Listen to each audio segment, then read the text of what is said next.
Get off my range before you embarrass yourself, sweetheart.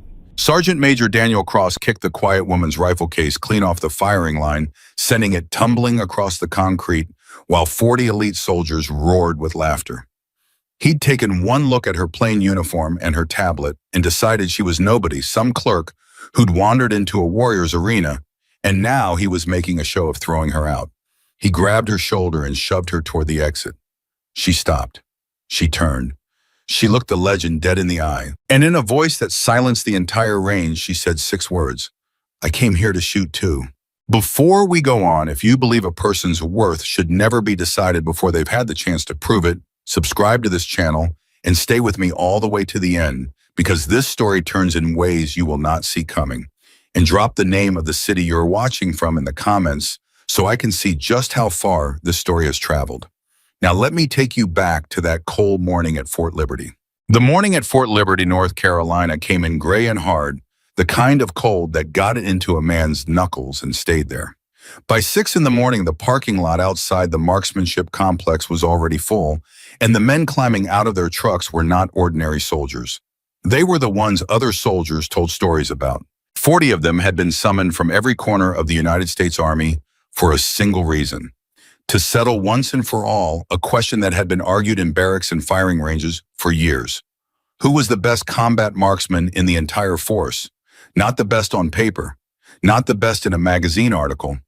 The best when it mattered, when the wind was wrong and the target was moving and a man's own heartbeat was the only thing between him and a miss.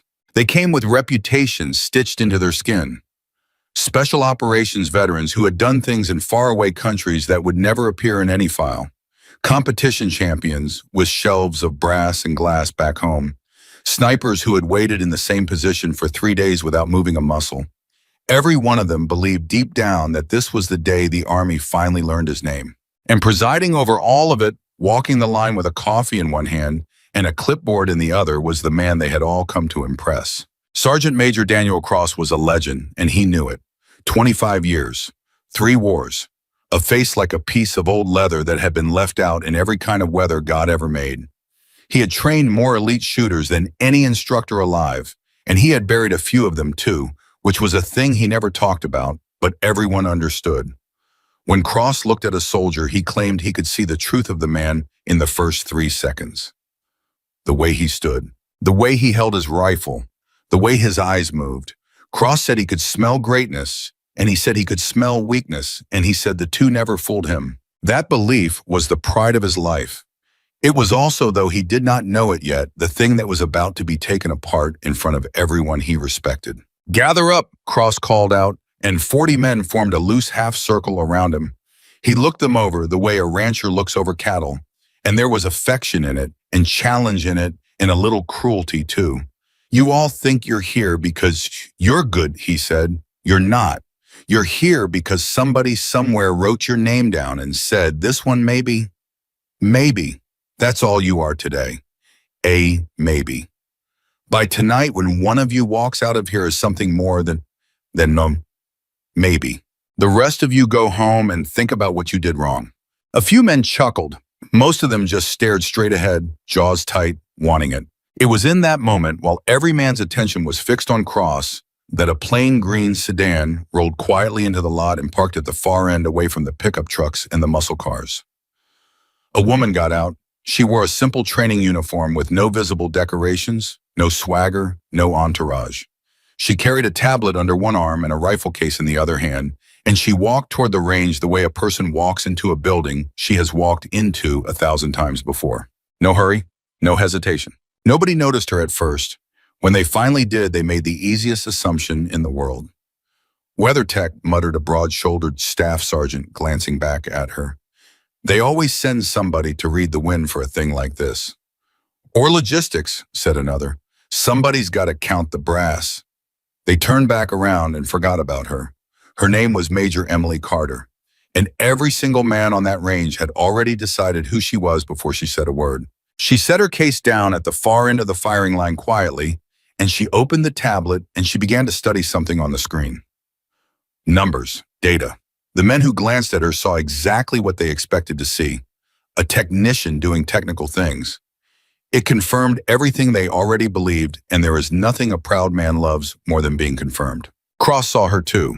And Cross, who trusted his first 3 seconds more than he trusted his own mother, filed her away without a second thought. Support staff, not a shooter. He was so certain of it that he didn't even bother to ask. That was his first mistake of the day. It would not be his last. The morning brief ran long. Cross laid out the format.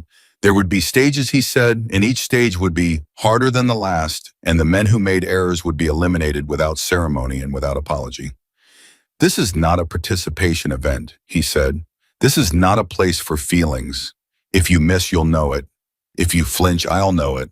And if you think you belong here and you're wrong, God help you, because I won't. Then he stopped. He had come to the part of the morning he enjoyed most. He set his coffee down on the rail, and he clasped his hands behind his back, and he walked slowly down the line, looking each man in the eye. Before we start, Cross said, I want to know something. I want to know who here believes right now, standing on this line, that he is the best marksman in this United States Army.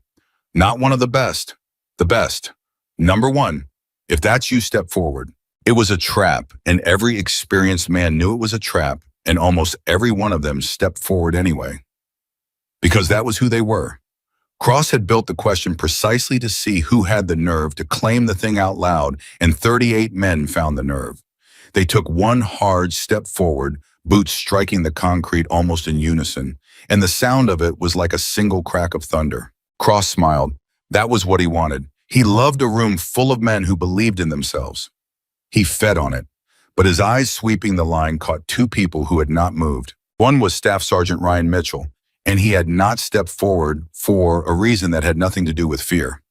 Ryan was young, maybe 29, with the easy confidence of a man who had already been called the best so many times that he no longer needed to claim it. He had multiple combat deployments. He held the base marksmanship record. Everyone there, including Cross, quietly assumed the whole evaluation was really just a formality to confirm what they already knew, that Ryan Mitchell was the finest shooter on the post. Ryan hadn't stepped forward because in his mind, stepping forward was for men who had something to prove. He had nothing to prove. He just stood there, relaxed, chewing a piece of gum, waiting for the noise to die down. The other person who had not moved was the woman with the tablet. Emily Carter stood at the far end of the line, exactly where she had been looking at her screen. She had not stepped forward. She had not even looked up. Cross saw her stillness and misread it completely. He read it as timidity. He read it as a support tech who knew she didn't belong among the warriors and had the good sense to stay in her lane. And because Cross was a man who had spent 25 years performing for an audience, and because 38 men had just given him exactly the show he wanted, he decided to have a little fun with the one person who hadn't played along. He walked toward her, slow, enjoying it. The whole line turned to watch. Ma'am, Cross said, and his voice was pleasant, almost gentle, which somehow made it worse. I appreciate you coming out to run the numbers for us today. When's gonna matter out here? He stopped in front of her. But I have to ask, everybody else on this line just told me they think they're the best in the Army. You didn't step forward. So I'm gonna guess you already know the answer to my question. This line right here, this is for real shooters. Maybe you came to analyze the shooting. That's fine. That's important work. But the coffee station is behind you if you get bored watching the men do the hard part. The laughter came fast and it came ugly. Some of it was full-throated. Some of it was that low, mean chuckle men do when they want to belong to the group that's laughing. One of the special operations guys clapped his hands together slowly, 3 times, mocking, and grinned. Emily Carter lowered her tablet. She did not look angry. That was the thing that a few of the sharper men noticed later when they replayed it in their heads. She did not blush. She did not stammer. She did not shrink. She looked at Sergeant Major Cross the way a school teacher looks at a child who has just said something foolish in front of the whole class, and she waited a full second, and then she spoke. I came here to shoot too. 6 words. Quiet, level. But something in the way she said them made the laughter stop faster than it had started. Cross tilted his head. Say again. I can shoot, Emily said. I'm on the roster the same as anybody else here. My name's on it. You can check. For just a moment, something crossed Cross's face. Not doubt exactly. More like irritation, the irritation of a man whose script had just gone off the rails. He had expected her to apologize, to laugh along, to say, "Oh no, Sergeant Major, I'm just here for the weather," and let him have his moment. She had done none of that. She had looked him in the eye and told him calm as still water that she belonged. He recovered fast the way legends do. "Well," Cross said, spreading his arms to the crowd, "the roster's the roster. If your name's on it, your name's on it. But I'll tell you what, Major." He said the rank like it was a joke, like it was a costume she was wearing. "I've been doing this a long time, 25 years, and I can tell a shooter from across a parking lot. I could tell what you were the second you got out of that little green car." He leaned in just slightly and dropped his voice so only the front row could really hear, though he meant for them to repeat it. "You're not a shooter." And there it was, the judgment spoken out loud in front of everyone. The thing Cross was proudest of in the whole world, his gift for reading a person on sight, aimed straight at a woman he had never seen fire a single round. Emily Carter did not argue. She simply reached down and she opened her rifle case. The men leaned in without meaning to. Even the ones who were still smirking found their eyes pulled to that case. There is something about a shooter opening a case that quiets a range, an old instinct, a respect that runs deeper than any personality. And when the lid came up, a few of the more experienced men stopped smirking entirely. Because the rifle inside was not a technician's rifle. It was not a loaner, not a range gun, not a thing somebody grabbed off a rack. It was a working weapon worn in all the right places and cared for in all the right places, the kind of rifle that only lives in the hands of someone who has put 10,000 rounds through it and knows every quirk of it like the sound of their own name. The wear on it told a story, and a couple of the snipers in the crowd, men who had spent their whole lives around such tools, read that story and felt a cold little drop in their stomachs. "That's not a support weapon," one of them said quietly to the man beside him. Cross saw it too. He was too good not to see it. And for 1/2 of 1 second, the certainty in his face wobbled. Then his pride reached out and grabbed the wheel and steadied it, because a man does not throw away 25 years of being right on account of a well-used rifle. Lots of people had nice rifles. That didn't make them shooters. He'd seen 100 fools with beautiful guns. "All right, Major," Cross said.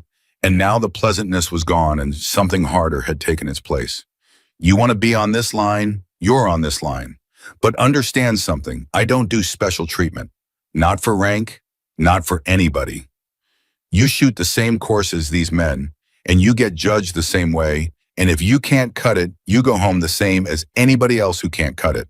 That worked for you." "That's all I ever wanted," Emily said. There was a beat of silence, and in that silence, Ryan Mitchell, who had been watching the whole exchange with his arms crossed and a faint smile on his face, quietly stopped chewing his gum. He couldn't have told you why. Something about the way the woman said, "That's all I ever wanted." There was no bravado in it, none of the swagger. The rest of them wore like a second uniform.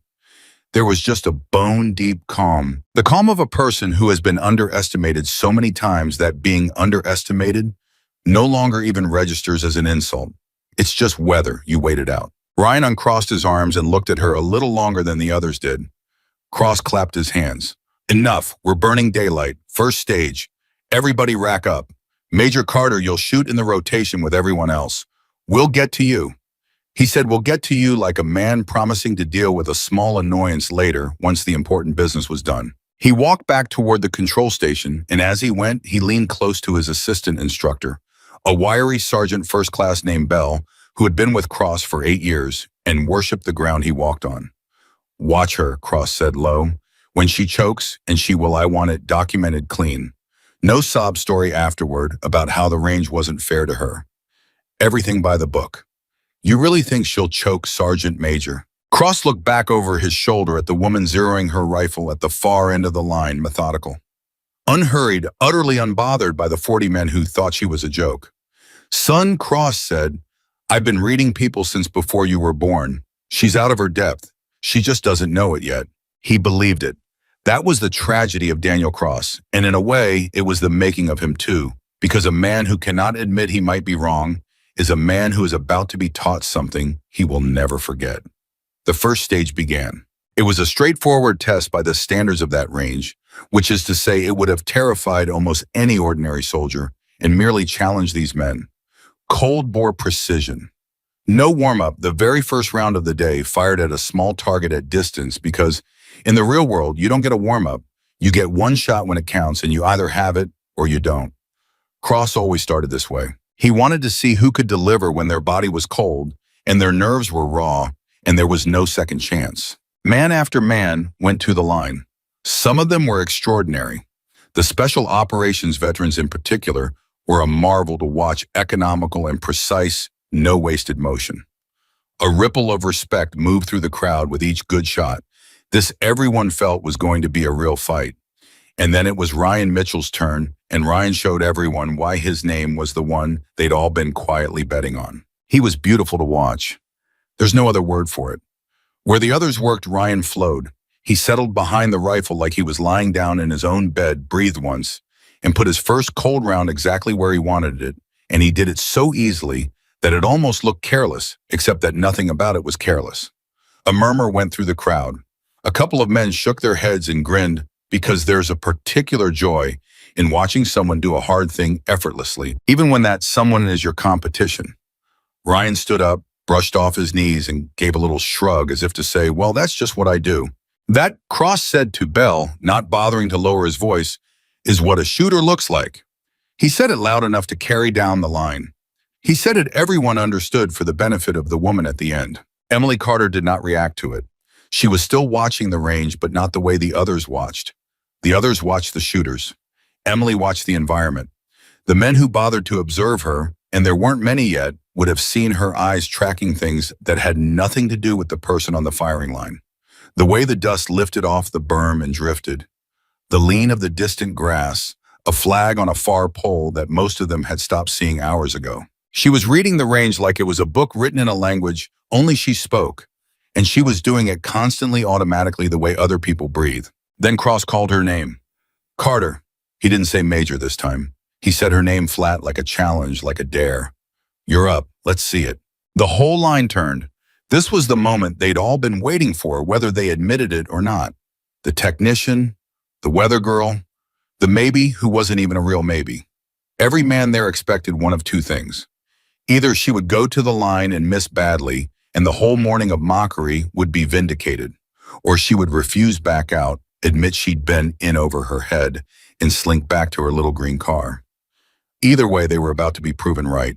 Emily Carter picked up her rifle and walked to the line. She did not hurry. She did not perform. She lay down behind the weapon the way you settle into something you've done more times than you could ever count. And for a moment, she simply lay there still, her cheek against the stock, her eyes open, and she did not fire. Any day now, Major, Cross said. She didn't answer him. She wasn't being rude. She simply wasn't there anymore, not in the way the rest of them were. She had gone somewhere else, somewhere quiet, a place a few of the best men on that line recognized because they'd been there themselves in their finest moments. She was reading the wind.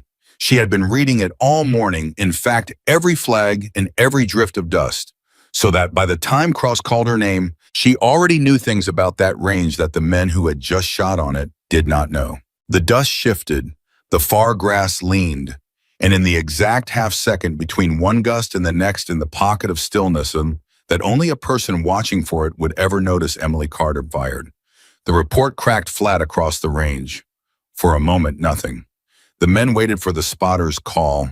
They were already half smiling, already leaning toward each other to say the thing they'd been dying to say all morning. Then the call came back over the control station speaker, and the voice that read it out sounded genuinely confused, as if it were reading a number that didn't make sense. Dead center. Cold bore. Perfect. The smiles didn't fall all at once. That's the thing people always get wrong when they tell this story later. They didn't fall all at once. They fell one at a time, man by man, as each shooter's brain caught up with what his ears had just heard.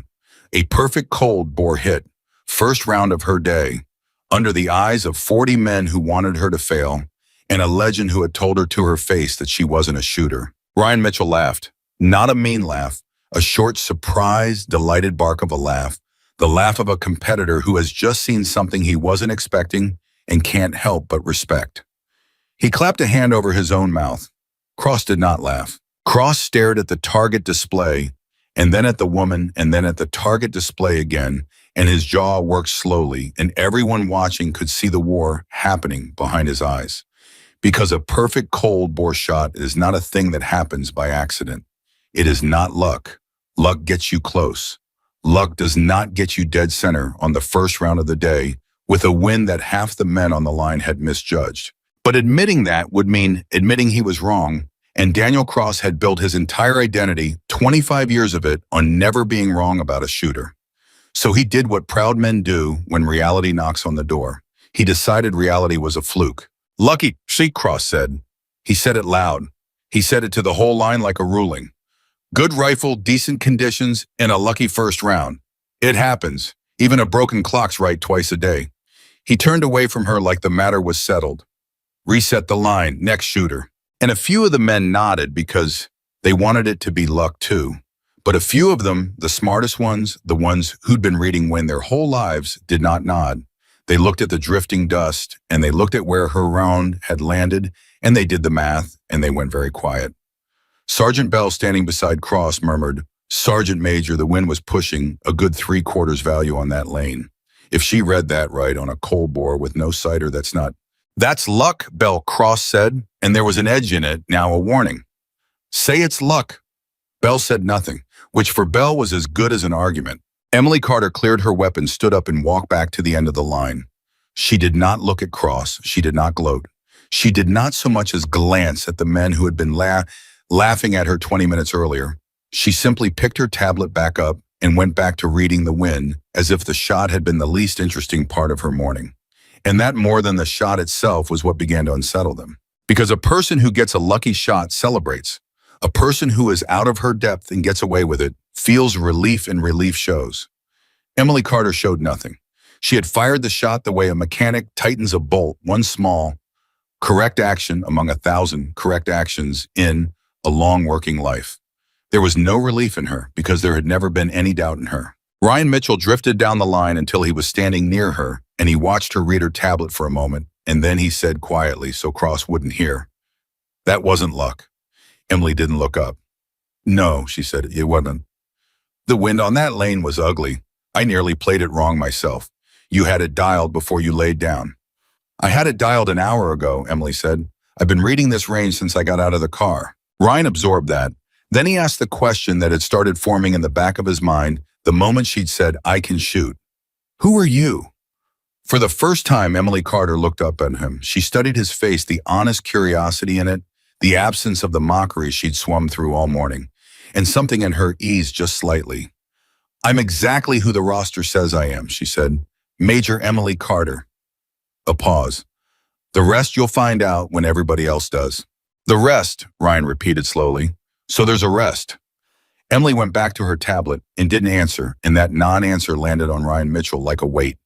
Because it meant this quiet woman with the worn rifle and the impossible cold bore shot was not what she appeared to be, and she knew she was not what she appeared to be, and she had chosen for reasons of her own to walk onto that range disguised as the least important person in the building. Ryan looked back down the line at Cross, who was busy running the next shooter, and busy very deliberately not looking at Emily and Carter. And Ryan felt the first cold prickle of understanding that something was happening here that was much larger than a marksmanship evaluation.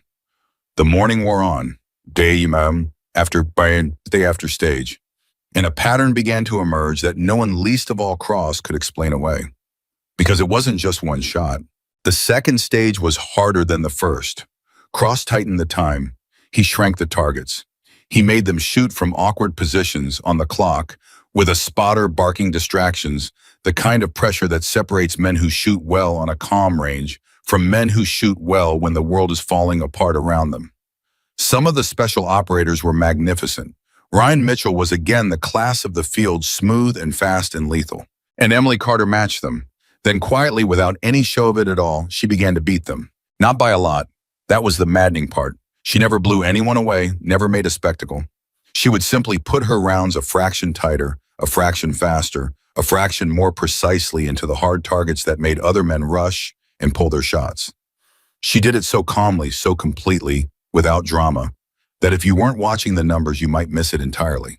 But the numbers didn't lie. And the numbers said the weather technician was outshooting men who had killed for their country. Cross stopped saying lucky after the fourth stage. He didn't say anything at all.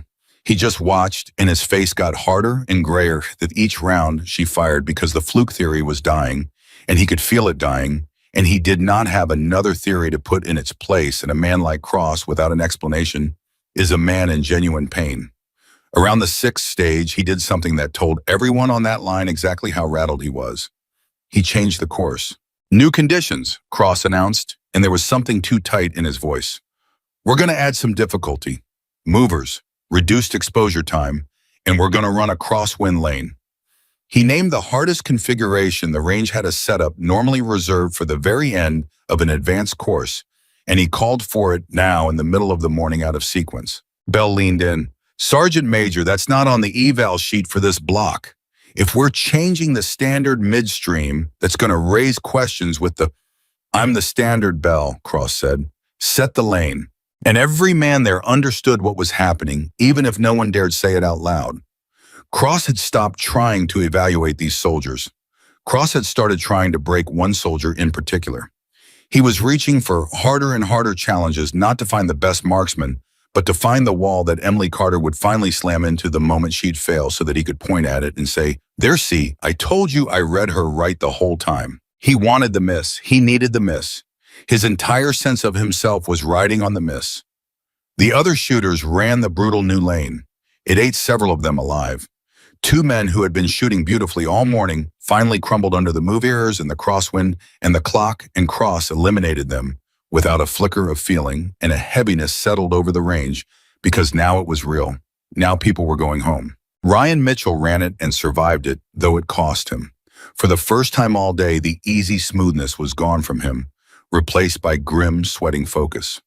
He made his shots, most of them, but when he stood up, his shirt was dark down the back and his hands had a fine tremble in them. And he knew, and everyone knew, that he had just been to the edge of his own ability and looked over. Then Cross turned slowly to the end of the line.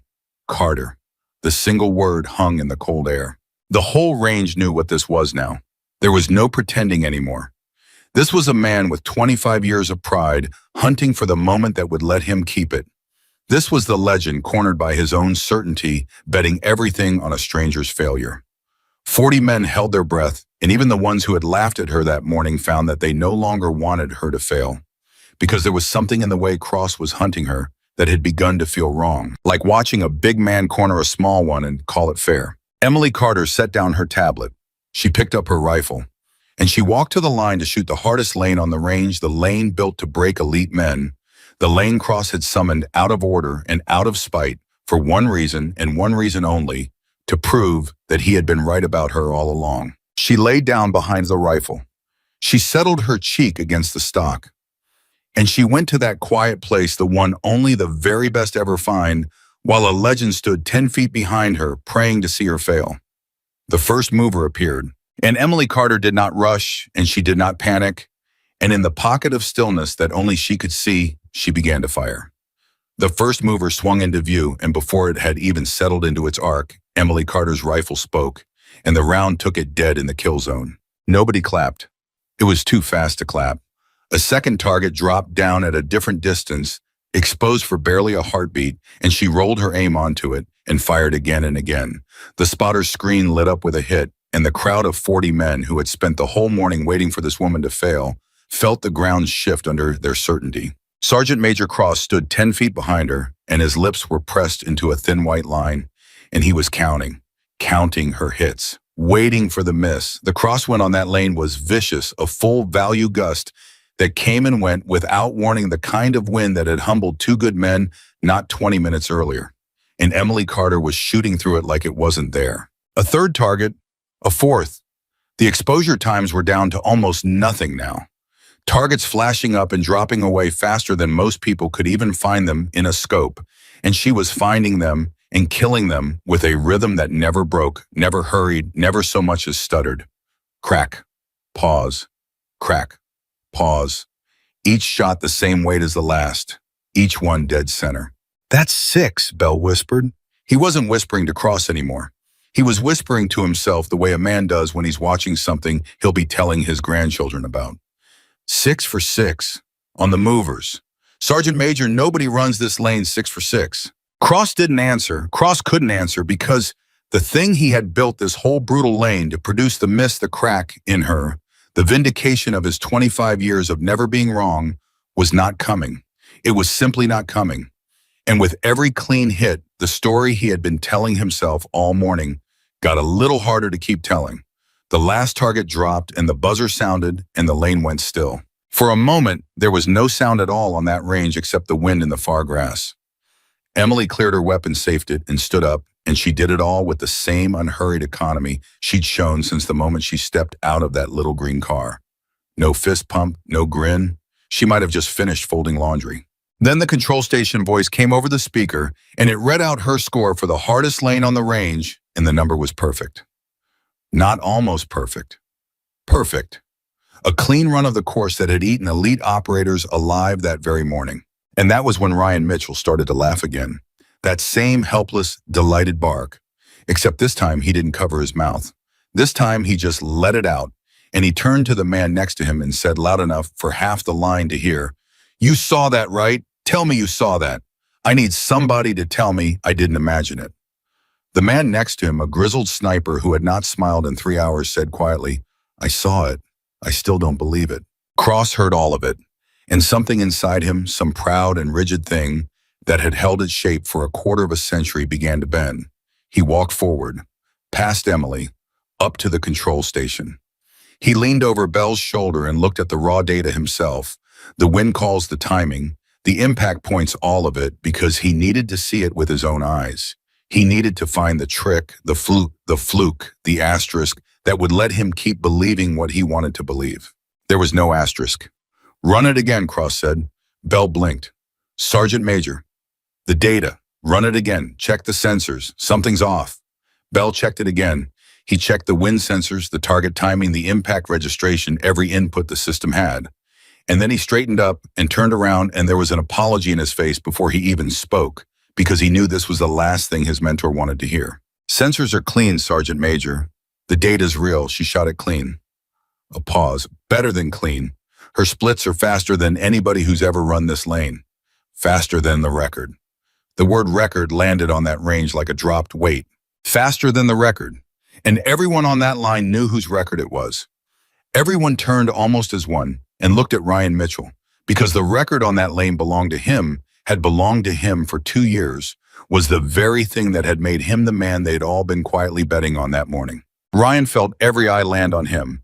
And here is where the story could have gone, the ugly way, the way most stories go, with the champion's face curdling and the excuses starting and the resentment flooding in. That's what the crowd half expected. That's what Cross, in his cornered pride, was almost hoping for, one more soldier to stand with him against this impossible woman. Instead, Ryan Mitchell threw back his head and laughed, and then he walked right down the middle of that firing line with every eye on him, straight up to Emily Carter, and he stuck out his hand. "Staff Sergeant Ryan Mitchell," he said. "That was the best shooting I have ever seen in my life, and I've seen a lot. You just broke a record I bled for, and I have never been happier to lose anything." He shook her hand hard, both of his wrapped around hers. "Whoever you are, ma'am, it is an honor." Emily looked at him, and for the second time that morning, something in her guarded expression eased. Because Ryan Mitchell had just done in front of 40 men the thing that almost no one ever does. He had watched somebody be better than him at the one thing he was best at in the whole world, and instead of hating her for it, he had honored her for it. And Emily Carter, who had spent a career being underestimated and resented, and quietly resented in return, did not quite know what to do with that. "Emily Carter," she said, "and you shoot beautifully, Staff Sergeant. You made me work for it." That did something to Ryan. You could see it. That a woman who had just outshot every man on the range said he made her work for it, and he could tell she meant it, that it wasn't charity that was worth more to him than the record he'd just lost. But Sergeant Major Cross was not laughing, and Sergeant Major Cross was not shaking anyone's hand. He stood at the control station with the clean, undeniable, impossible data glowing in front of him, and he felt something he had not felt in 25 years. He felt lost. And a man like Daniel Cross does not know how to sit inside the feeling of being lost. It has no place to live inside him. So it turned the way it always turns, in a proud man, into anger. "All right," Cross said, and his voice cut across the range and killed Ryan's smile and every other smile with it. "That's enough. Everybody thinks we just watched a miracle. We didn't. We watched a good shooter on a good day with a good rifle, that's all. This is the Army, not a magic show, and this evaluation is not over." He walked out onto the line and he stopped in front of Emily, and this time there was no false pleasantness in his voice at all. This time it was pure cold challenge. You've had it easy, Major. Known distances, known conditions. A range you've been reading since dawn by your own admission. That's not combat. That's a gymnasium. He leaned in. You want me to believe you're a shooter? Real shooters don't get to read the room. Real shooters get thrown into hell with no warning and have to solve it in the dark. So here's what we're going to do. Bell's head came up. Sergeant Major, we're going to shadow range. The words hit the line like a physical thing. A murmur went through the crowd, low and stunned, and it was not a happy murmur. Because every man there knew what shadow range was, and every man there knew it was not part of a standard evaluation, and a few of them knew that taking someone onto shadow range, in the frame of mind Cross was in right now, was not about testing anybody. It was about breaking somebody. Shadow range was the thing the base whispered about. It was the graveyard. It was the course they'd built to prepare soldiers for the worst nights of their lives, the ambush in the dark, the target that lives for 1 second and never comes back, the wind that lies to you, the ground that shifts. It was a psychological meat grinder disguised as a shooting course, and it had broken elite operators, men with reputations far larger than anyone standing on that line, men who had gone in confident and come out hollow-eyed and quiet. Nobody ran shadow range for fun. Nobody ran it to prove a point. Cross was going to run it to prove a point. That course is booked for the Delta selection cadre next week, Bell said quietly, urgently. It's not authorized for a marksmanship eval. If we take her in there and something goes wrong, the paperwork alone... I'll handle the paperwork, Cross said, not taking his eyes off Emily. I'm the senior authority on this post today, and I say we're running shadow. Unless... He tilted his head. Unless the major would like to withdraw, there's no shame in it. It's a hard course. It's beaten better than you. He let that hang. You can walk to your little green car right now and everybody here will understand. You had a good morning and quit while you're ahead. And there it was, the out, the graceful exit. Cross was offering it to her almost gently now because some part of him, some buried decent part, did not actually want to march this woman into the graveyard. He wanted her to quit. He wanted her to hand him back his certainty and drive away and let him be right. The whole range waited. Emily Carter looked at shadow range in the distance, the low, ugly sprawl of it, and then she looked back at Cross, and when she spoke, her voice was as level as it had been all morning. I don't quit courses, Sergeant Major. Show me where to stand. Ryan Mitchell exhaled slowly and under his breath, so only the man beside him could hear. He said, She has no idea what she just walked into. And then a second later, quieter still. Or maybe she does. Maybe that's the scary part. They moved to shadow range. The mood had changed completely now. The laughter of the morning was long gone, burned off like fog. 40 men followed Cross and Emily across the base with the grim quiet of people who sense they're about to witness something they'll never forget and aren't sure they want to. The special operators, the men who understood exactly what shadow was, walked with their jaws tight, and more than one of them shot Cross a look that said, this is too far. And Cross ignored every one of those looks, because Cross was past the point of being reached. Ryan fell into step beside Emily as they walked. You don't have to do this, he said low. He's not testing you anymore. You understand that, right? He's trying to bury you. This course isn't fair. It's not supposed to be fair. It's built to make people fail so they learn what failing feels like before it happens for real. I know what shadow range is, Emily said. Something in the way she said it stopped Ryan in his tracks for half a step. You've heard of it. I've done more than hear of it. And she kept walking, leaving Ryan Mitchell standing there for a beat with a strange, cold feeling crawling up the back of his neck. The same feeling he'd had when she said the rest. You'll find out when everybody else does. The feeling that this woman was carrying something enormous. Something the size of the whole day, and that they were all of them, Cross most of all walking blind into the middle of it. At shadow range, Cross took control, like the master of ceremonies at his own funeral, though he didn't know it yet. He briefed the course in clipped hard sentences, targets that appeared for 1 to 3 seconds and never at predictable intervals. Distances that changed lane to lane with no warning. Wind that the range itself generated and shifted deliberately to deceive. No sighters, no warm-up, no mercy. A shooter went in cold and stayed cold and either solved the chaos in real time or drowned in it. We'll run our best first, Cross said. Mitchell, you're up. Show the major what this course does to people who think they're good. It was a cruel framing, and everyone caught it. Cross was sending in his champion, not to honor him, but to use him to demonstrate the course's teeth on the very best man available, so that Emily would understand the size of what was about to eat her. Ryan understood it too, and Ryan, to his enormous credit, simply nodded and picked up his rifle because he was a soldier, and this was his sergeant major, and this was whatever else it had become, still in evaluation. Ryan Mitchell went into shadow range, and Ryan Mitchell was magnificent, and it still wasn't enough. He fought that course. That's the only way to describe it. The targets came out of nowhere, 1 second here, 1 second there, near, then far, then near again, and Ryan chased them with everything he had, and he hit a great many of them, more than anyone had a right to hit on a cold run. But shadow range was built to find the edge of a man and push him past it, and somewhere in the middle of that run, it found Ryan's edge. A target flashed and dropped before he could break the shot. Then another. The wind lied to him and pulled around wide, and the mist rattled him, and the next target came a hair too fast, and he rushed it, and rushing is death on shadow range. And it cascaded from there, the way it always cascades, one small failure, breeding the next. When the buzzer sounded and Ryan Mitchell stood up, his hands were shaking, and his shirt was soaked through, and his face had gone gray. He'd shot well. He'd shot better than almost anyone ever had on a cold run, and he'd still been beaten, and he knew he'd been beaten, and he stood there breathing hard with the particular hollowness of a proud man who has just met his limit in front of everyone he respects. That, Cross said, turning to Emily, and his voice was almost soft now, almost kind, because he truly believed he was about to be proven right, is the best marksman on this post, on a good day, and that course just took him apart. So I'll ask you one more time, Major, and I'll ask you gently. Do you still want to stand on that line? The range held its breath. Emily Carter walked forward. She stopped at the line, and then she did something that stopped every heart on that range. Something so strange, so backward, so completely insane that for a full second, nobody understood what they were even seeing. She reached up and she took the advanced optic off her rifle. The scope, the one piece of equipment that made this impossible course even theoretically survivable.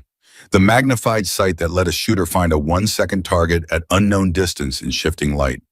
She unmounted it calmly with a practiced twist, and she set it down on the bench beside her, and she picked up her rifle, now wearing nothing but its basic iron sights, the crudest, most primitive aiming system there is. The silence broke into a wave of disbelief. Men actually stepped forward. Belle's mouth fell open, even Ryan exhausted as he was straightened up in alarm. "What are you doing?" Cross said. It wasn't even a question. "What are you? You're taking off your scope on shadow range. Do you understand what this course is? You can't run this with irons. Nobody can run this with irons. You'll be blind out there." Emily Carter looked at him, and for the first time all day, there was the faintest ghost of something on her face. Not arrogance, something older and harder and sadder than arrogance. "The scope shows me where the target is," she said. "I don't need to know where it is. I need to know where it's going to be." And she lay down behind the rifle with nothing but iron sights between her and the graveyard. And she went to that quiet place, that place beyond the reach of any of them, and she waited. The first target appeared. She fired instantly. A crack in the target went down before the sound had finished rolling across the range. Nobody breathed. The second target flashed up farther away, exposed for barely a second in the shifting light, and Emily Carter, shooting with nothing but iron sights on a course that had just gutted the best man on the post, put her round straight through it. Then the third, the fourth. And now the whole range understood that they were watching something that should not be possible, something that violated everything they had been taught about the limits of human ability. Because she wasn't finding the targets after they appeared.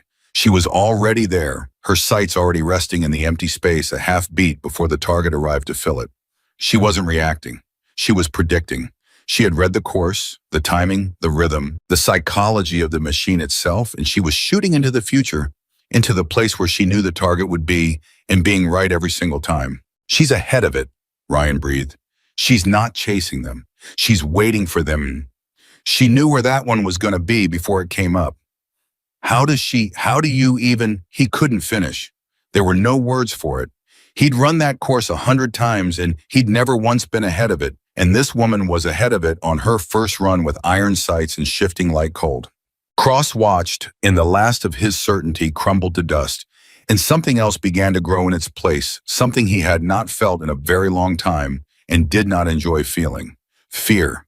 Not fear of her, fear of himself. Because with every impossible shot she made, the question got louder and louder in the back of his skull. The question he had been out running all morning. If I was this wrong about her, what else have I been wrong about? 25 years of trusting my gut. 25 years of reading men in 3 seconds and sending them forward or sending them home. How many of them did I read wrong? How many did I break? Who should have been built up? How many did I pass? Who should have failed? He stood there behind the greatest natural shooter he had ever seen. And for the first time in his career, Daniel Cross was afraid of the answer to his own question. Emily moved through the stages. The course threw everything it had at her, all its cruelty, all its deception, and she solved it in real time calmly without a single wasted motion. The men who had laughed at her that morning were silent now, and it was not the silence of embarrassment anymore. It had gone past that. It was the silence of reverence, of witnessing. You could feel it settle over that range like a held breath. 40 hardened soldiers standing in the presence of a level of skill they had not known existed, and understanding slowly that they had spent the morning mocking it. And then on the final stage, everything went wrong. It started as a sound that didn't belong, a wrong tone from the control station, a warning chime, and then Bell's voice, sharp and sudden and stripped of all its earlier awe. Hold, hold, hold, hold.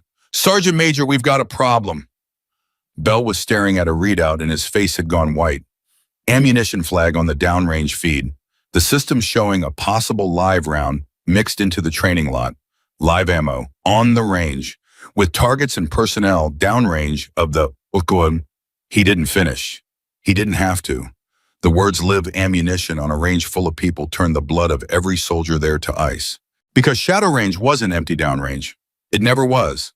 There were target operators, technicians, range personnel positioned in hardened positions to run the movers. People whose job put them in the one place on Earth you never want to be when there's an uncontrolled live round in the mix. The whole safety architecture of the course assumed training ammunition, frangible controlled. A live round changed everything. A live round meant that the next shot fired or a round already chambered, or a hang fire sitting in a hot barrel could kill someone downrange or cook off in a way nobody could predict. Everyone froze. That's the thing about a real emergency, the thing the movies never get right. Nobody sprang into heroic action. Everybody froze. 40 of the best trained soldiers in the Army stood rooted to the concrete. For 1, 2, 3 precious seconds, their minds locked up because the situation was so far outside the script that their training hadn't given them a page for it. Even Cross froze. 25 years, 3 wars. And Daniel Cross stood at that control station with his mouth open and nothing coming out because the sheer wrongness of it had seized his mind the way it had seized everyone else's. Everyone froze except one person. Emily Carter was still on the line, still behind her rifle with a hot chamber and iron sights and a course full of people downrange. And in the space of those frozen seconds, while 40 elite soldiers stood paralyzed, Emily Carter's mind was moving. She did not panic. That was the thing they would all talk about for years afterward in barracks, in bars, and quiet moments, the thing that finally told them who she really was. In the single most dangerous instant of the entire day, the woman they had spent the morning calling a clerk and a weather girl became the calmest human being on that range. She did not fire her chambered round because firing into an uncertain downrange with possible live ammo could kill someone. But she did not simply freeze with a hot rifle either, because a chambered unknown round in a hot barrel was its own kind of bomb. In one fluid, practiced, utterly deliberate motion, she rolled off the weapon, cleared the chamber under positive control, captured the round rather than ejecting it. Wild and called out in a voice that cut through the paralysis like a blade. Cease fire, all lanes, cold weapons, on safe muzzles, up and down range, nobody moves. And then without pausing, without waiting for permission, because permission was going to cost seconds and seconds were going to cost lives. Bell killed the target feed. Now get your operators to hard cover and hold. Do not let anyone break down range to check. Cross locked the line account for every weapon, every chamber, right now. She was giving orders to Sergeant Major Cross, to the control station. And the extraordinary thing, the thing that told everyone what had really been standing among them all day, was that they obeyed. Instantly, without question. Because her voice carried something none of theirs did, in that moment an absolute iron battlefield calm that made men move on instinct. Bell's hands flew across the controls, the line locked down, weapons safed and accounted for. The paralysis broke, and it broke because one person refused to be paralyzed, and that one person was the officer Cross had tried to throw off his range at dawn. Within 90 seconds, it was contained. The downrange personnel were secure in hard cover. Every weapon on the line was cleared and accounted for. The suspect round the one Emily had captured under control rather than firing or ejecting blind was bagged and isolated for the ordnance team. Nobody was hurt. Nobody was even scratched. What could have been the worst day in the history of Fort Liberty became a near miss, a story of disaster avoided, and it became that for exactly one reason. Because when everyone else froze, Emily Carter thought, the range stood in stunned, ringing silence. The emergency was over, and in its wake, something had been revealed that no marksmanship test could ever have shown something bigger than any shot she'd made all day. She wasn't just an impossible shooter. She was a leader. The kind of leader who becomes calmest when everyone else loses their minds, the kind whose voice you find yourself obeying before you even decide, to the kind that a battlefield either produces or destroys and never leaves unchanged. And she had shown it not on a scoreboard, but in the one moment that actually mattered, the moment when lives were on the line and the clock was running, and the only thing between people living and dying was whether somebody in the chaos could keep their head. Ryan Mitchell stood there staring at her, and he was not thinking about records anymore, or scores, or who the best marksman was. He was thinking about the fact that if that live round emergency had happened for real, in a real war with real bullets, the person he would want standing next to him, the person he would follow into the dark, was not any of the decorated operators around him. It was her, this quiet woman in the plain uniform. And he understood finally and completely that everything they had all assumed about her that morning had been not just wrong, but backward, the exact opposite of the truth. Cross had not moved. Cross was staring at Emily Carter with an expression that had passed all the way through disbelief and out the other side into something that looked almost like grief. Because Daniel Cross had spent his entire adult life believing he could recognize greatness on sight. It was his pride. It was his identity. It was the thing that made him Daniel Cross. And that morning, greatness had walked through his gate in a plain uniform carrying a tablet, and he had looked at it with all 25 years of his hard-won instinct, and he had seen a clerk. He had mocked it. He had tried to throw it off his range. He had hunted it across a graveyard trying to make it fail. And then it had picked up the whole day in one hand and saved every life on that range while he stood frozen and useless at his own control station. He had been wrong. Not a little wrong, completely catastrophically at the very core of himself wrong, and a man cannot survive being that wrong about the one thing he was proudest of without something inside him breaking, and something inside Daniel Cross was breaking right there in front of 40 men in the ringing silence after the emergency. He opened his mouth to say something, an apology maybe, an explanation, anything. But before he could get a word out, a black staff car came through the gate of a shadow range moving fast, and it stopped hard, and a full colonel got out, and the colonel had a folder in his hand and a look on his face that said everything on this range was about to change again. And Cross, who had thought this day could not possibly hold one more shock, felt the ground shift under him one final time. The black staff car had barely stopped rolling before the door swung open. And the moment the colonel's boots hit the concrete, every soldier on shadow range snapped to attention out of pure reflex, 40 spines going straight at once, because the eagle on his collar left no room for anything else. But Colonel Marcus Hayes did not look at a single one of them. He walked straight past the rows of the Army's finest without so much as a glance, and he walked toward the one person on that range who had not come to attention, Emily Carter. She just nodded at him, tired familiar, the way you nod at a man you've stood beside in bad places. Colonel Hayes. Major Carter? Hayes stopped a few feet from her. His eyes dropped to the evidence bag on the bench, to the single captured round sitting inside it, and then swept the lockdown range, the safed weapons, the pale faces, and when he spoke again, his voice had gone flat and cold and very controlled. The control system pushed me an emergency flag on my way through the gate. Live round in a training lot. Personnel downrange. He looked back at her. Tell me nobody's dead. Nobody's dead, Emily said. Nobody's hurt. It's contained. Ordnance needs to sweep every lot on this post before another round goes downrange anywhere, but the immediate threat is over. Because of you. Because everyone did their jobs the second somebody told them what to do. Hayes held her eyes a beat longer than was comfortable, and something moved between the two of them that nobody else on that range could read: a history, a weight, a knowledge shared. Then he turned slow, and for the first time he let himself look at the rest of them, at the rows of decorated men, at Ryan Mitchell gray-faced and soaked through from shadow range, and at Sergeant Major Daniel Cross standing rigid at his own control station like a man watching his house catch fire. Now, Hayes said, and he dropped his voice, which somehow made it land harder than any shout. One of you is going to explain to me why an unauthorized live round found its way into a training lot on a course that isn't even scheduled for a marksmanship evaluation this week. Nobody said a word. I'll be honest with all of you, Hayes went on, and he began to walk slow down the line. I did not drive out here this morning because of a live round. I didn't know about the round until I hit your gate 12 minutes ago. I came out here for a completely different reason. And now that I'm standing on this range staring at a live round that has no business existing, I'm starting to think that the thing I came here for and the thing that just about killed your downrange crew are the same thing. He stopped in front of Cross. The exact same thing. Cross found his voice and it came out rougher than he wanted. Sir, with respect, what thing? I don't understand what's happening on my range. Colonel Hayes turned and faced him squarely. There was no cruelty in it, but there was no softness in it either. Sergeant Major Daniel Cross, 25 years, 3 wars. I know precisely who you are.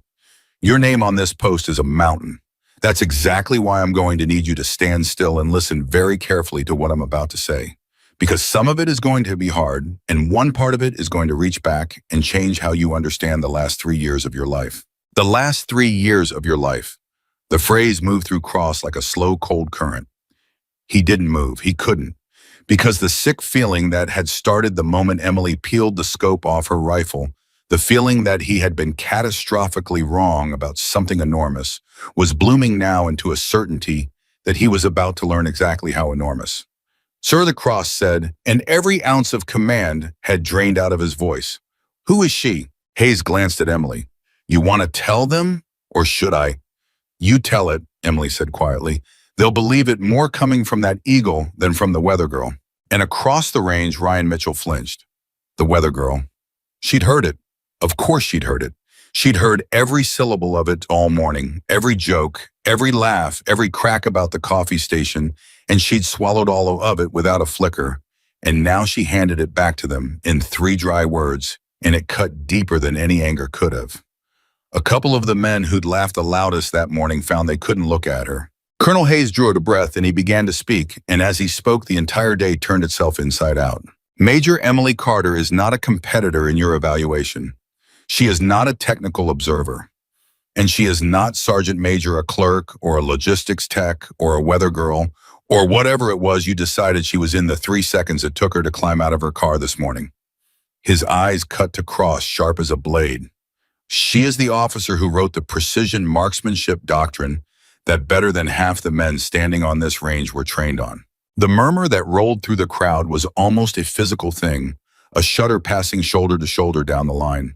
The advanced combat shooting program used by 3 separate special operations elements. Hayes continued, relentless now. The one some of you passed selection on, the one that taught you to read wind and predict movers and put rounds past the theoretical limits of your own equipment. She built it from nothing. 11 years of her life, every method you have spent your careers mastering, she wrote. When you shoot the way you shoot, gentlemen, you are speaking the language this woman invented out of thin air. Ryan Mitchell felt the ground tilt under him. He'd gone through that program. He'd bled through it, thrown up on the side of a mountain over it, earned every certificate the hard way. It had built him into the shooter. He was the shooter with the records, the shooter every man on that range had quietly been betting on at dawn. And the woman who had just broken his record with iron sights, the woman he'd watched shoot into the future on Shadow Range, was the person who'd written the book he'd learned all of it from. That's why, Ryan said, and his voice cracked and he didn't care. That's why she was ahead of the course on Shadow. She wasn't reacting to it. She designed the philosophy that whole course is built to test. She knew how it thinks because she taught it how to think. Now you're catching up, Staff Sergeant, Hayes said not unkindly. But Cross had gone very still and very pale because the horror was arriving in him in waves, and each wave was bigger than the last. He hadn't just mocked a talented shooter. He hadn't just misjudged a capable officer. He had stood on his own range in front of 40 men and told the architect of American precision marksmanship to her face that she wasn't a real shooter. He had tried to send the woman who wrote the doctrine to the coffee station for not belonging among warriors. The scale of it made him physically unsteady, and he reached out and gripped the edge of the control station to keep his hand from shaking. But, Cross said, and his voice broke, and he hated that it broke, if she's who you say she is, if she's all of that, then why? Why would she drive up here in a beat-up sedan in a bare uniform and stand on my line and let all of us? He couldn't say it. Let you humiliate her, Hayes finished for him, flat and merciless. Let you laugh at her. Let you march her onto shadow range to try and break her in front of a crowd. Why would a woman of her rank and reputation let a room full of men treat her like she was nothing? He nodded slowly. That sergeant major is the part that reaches back and changes the last 3 years. Because she didn't come here to win your evaluation. She came here to investigate it. The word investigate dropped into the silence like a stone into a deep well, and everyone heard how far it fell. Sir, Bell said from the control station, and his voice was shaking now. Investigate what? Hayes looked at Emily, and this time she stepped forward and took it over because this part was hers to carry, and you could see in her face what it cost her to carry it. 14 months ago, Emily said, a team went out, a real mission, overseas. The where and the what are classified, and they'll stay that way. Here's what I can tell you. 4 men on that team were carrying advanced marksmanship qualifications. Qualifications earned right here, on courses run out of this facility. Certifications that said on paper in ink that these 4 men could do certain things under fire. She stopped. Her jaw tightened until the muscles stood out. They couldn't. Not under real fire. Not when it was real and it counted and it was dark. And people died, good people, because 4 men who never should have passed those courses were standing in positions that assumed they had. The range had gone graveyard quiet. Even the distant sounds of the post seemed to have stopped. When that after-action report crossed my desk, Emily went on, I did what I always do. I pulled the training records. Because I built these programs, and if my programs were the thing that failed under fire, then that was on me. And I needed to find the crack and fix it before it killed anybody else's people. Her voice went tight. But the records didn't show a failure in my methods. The records showed that these 4 men had passed. Cleanly. High marks. Better scores than some of the men who survived that day and performed like heroes. On paper, they were among the best I'd ever certified.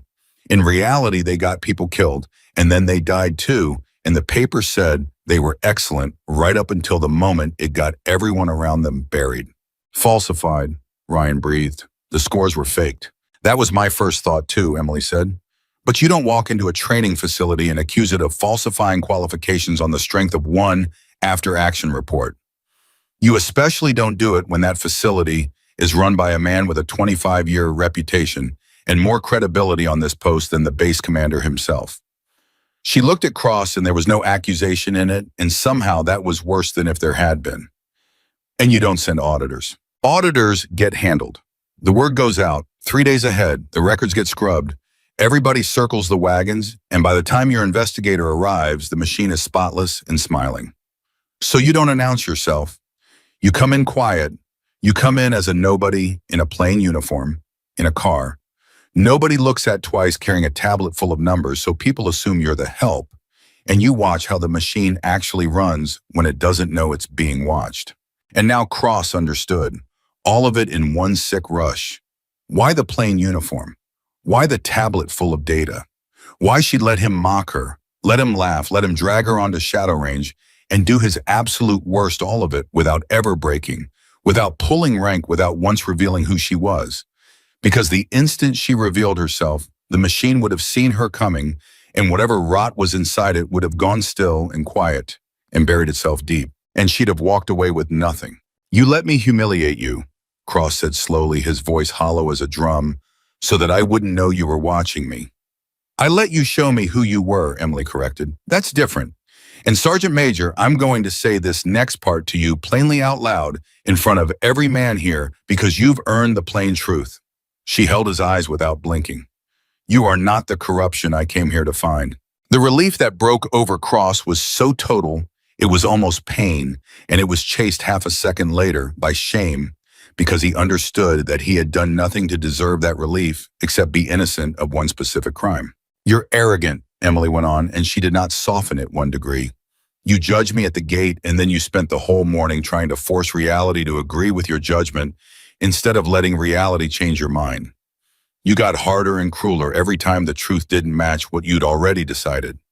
That arrogance is a flaw, and it's a dangerous one, and someday it's going to cost you or somebody near you, and we are going to have a long conversation about it. She paused. But you are not a liar. Everything you did to me today, you did in the open in the daylight in front of 40 witnesses because you actually believed it. A corrupt man does not run his crookedness out loud in front of a crowd. A corrupt man works in the dark, and the man I came here for works in the dark, and he is on this post right now. The whole range leaned in without meaning to. Who? Cross said. It was barely a breath. Emily didn't answer him directly.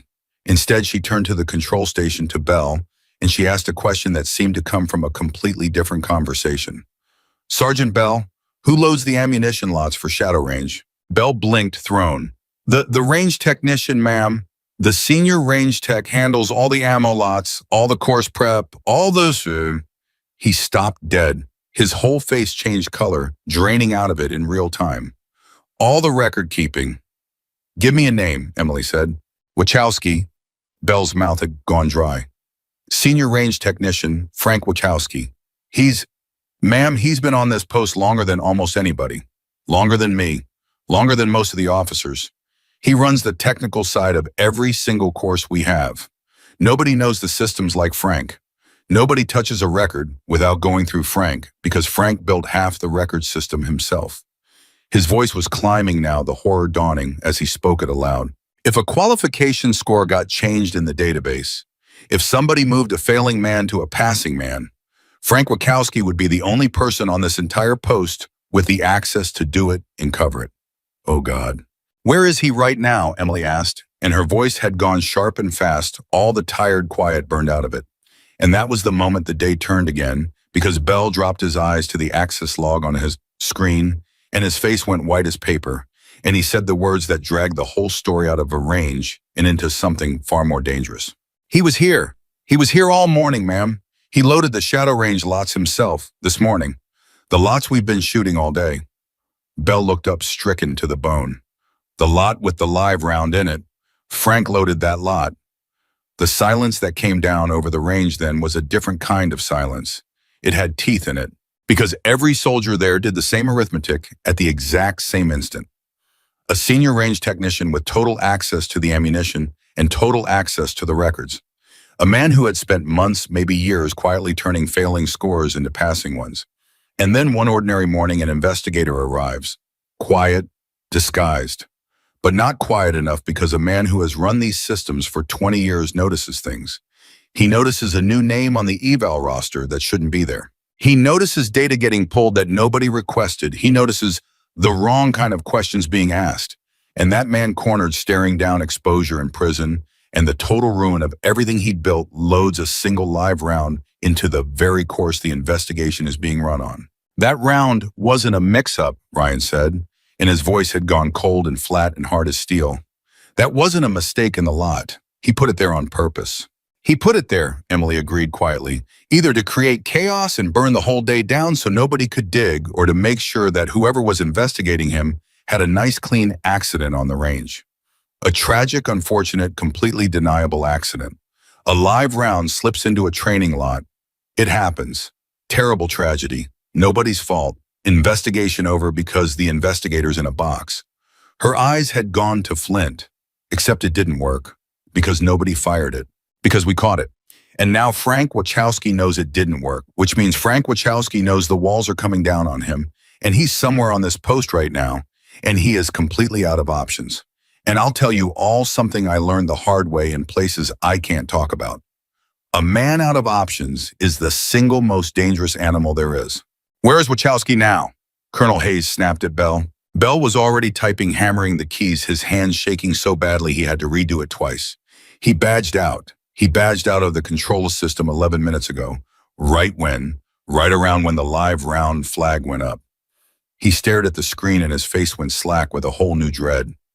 Colonel, his last action before he badged out. He didn't just leave, he pulled the master records, the full qualification database. 3 years of it, every score, every certification, every change log, and then he wiped his local terminal down to nothing. He's running, Hayes said. He's not just running, Emily said, and she was already moving, already scanning the open ground, already 3 steps ahead, the same way she'd been 3 steps ahead when the live round flag came up. Think about it. He pulled the records. Why does a man pull 3 years of records on his way out the door? You don't carry the evidence with you when you run. You leave the evidence and you disappear. You carry the evidence with you when you're planning to destroy it on your own terms, or when you're planning to sell it or use it as leverage. Either way, she turned to Hayes fast. He is not leaving this post to vanish. He's got one thing left to do here first.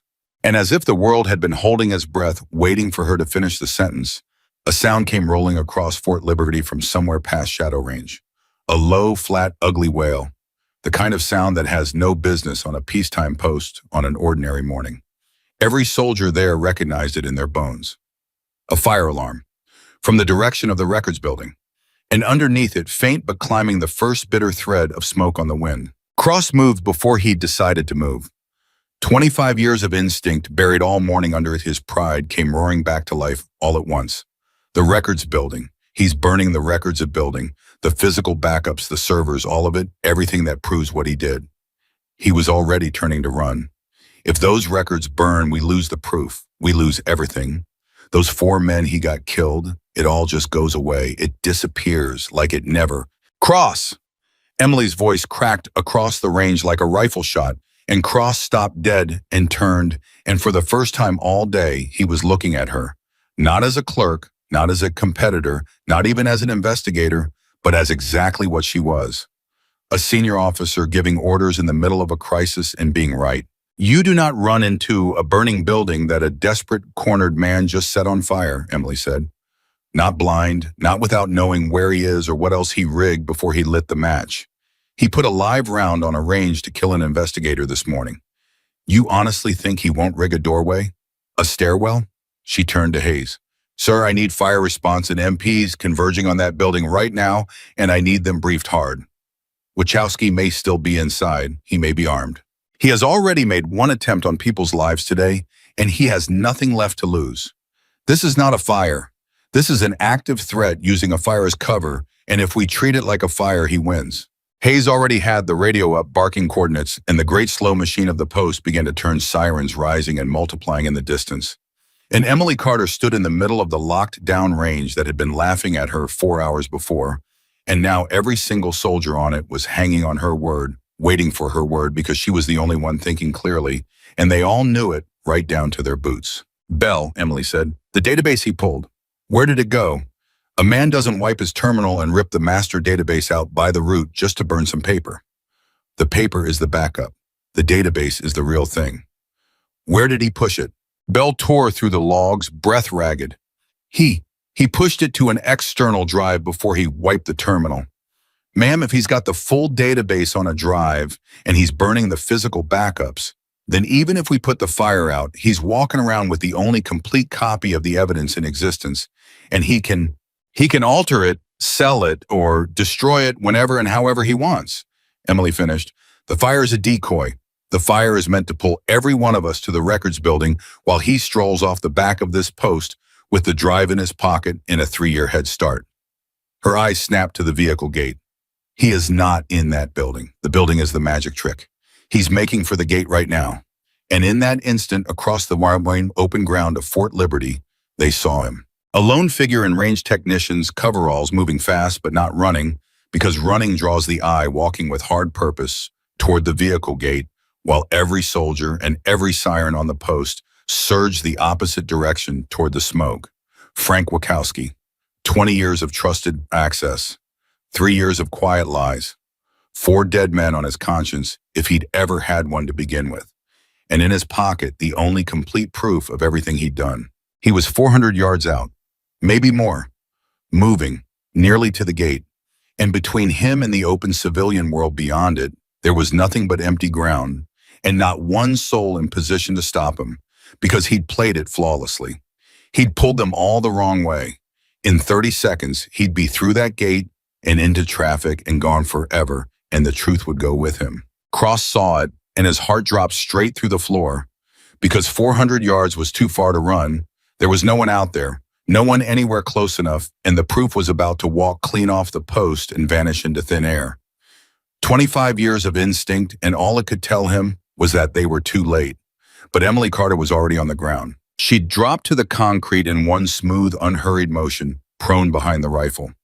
The same rifle she'd stripped the scope off of on shadow range, bare iron sights against the hard morning light. She settled her cheek onto the stock, and she was reading the wind the same way she'd been reading it since the second she stepped out of that little green car at dawn.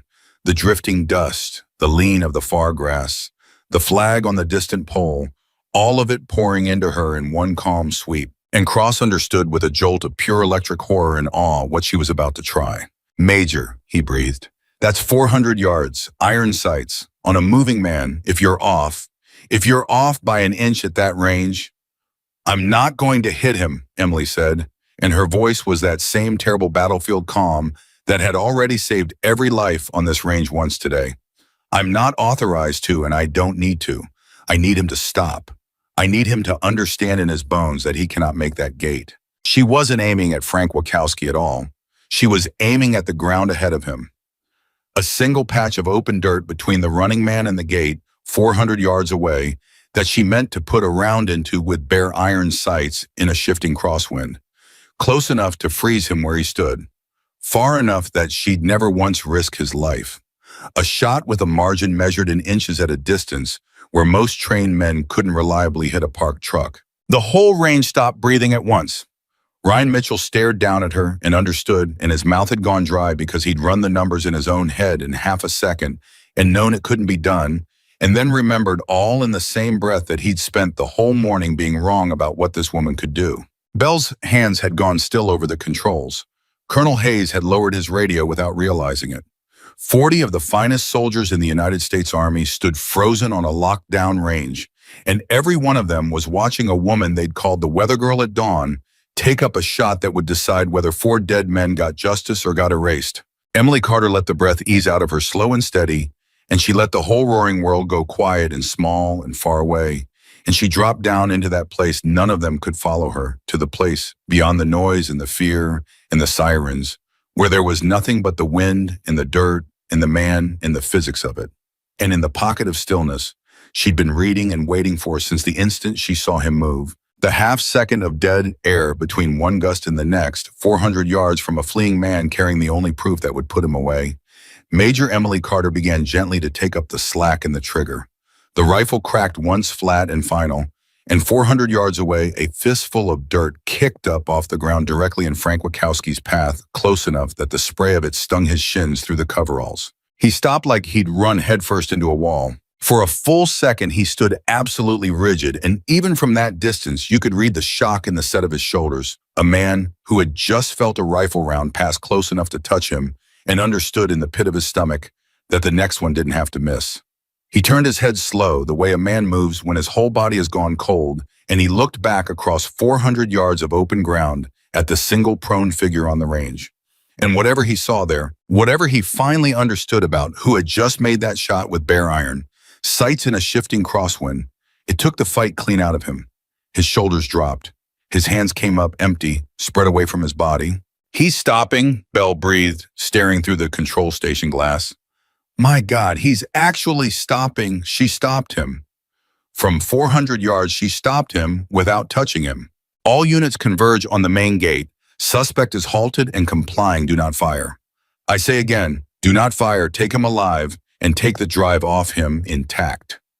Colonel Hayes was already roaring into the radio, and now the whole machine of the post reversed itself at once. The MP vehicles that had been screaming toward the smoke at the records of building hauled around in tight arcs and raced for the gate instead. And within 30 seconds, two of them had boxed Frank Wachowski in on the open pavement, and soldiers were pouring out with weapons up and voices hard, and it was over. It was actually over. Emily Carter came up off the ground the same way she'd gone down, unhurried, controlled, no wasted motion. She cleared her rifle, safed it, and laid it on the bench beside the advanced optics she'd stripped off it an hour earlier on Shadow Range.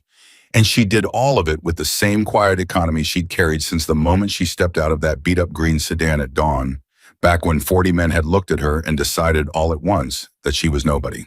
There was no triumph anywhere in her face. If anything, she looked tired, and it was a tiredness that went a great deal deeper than one long morning on a range. And the range that had been laughing at her 4 hours before did not make a sound. Not one man moved.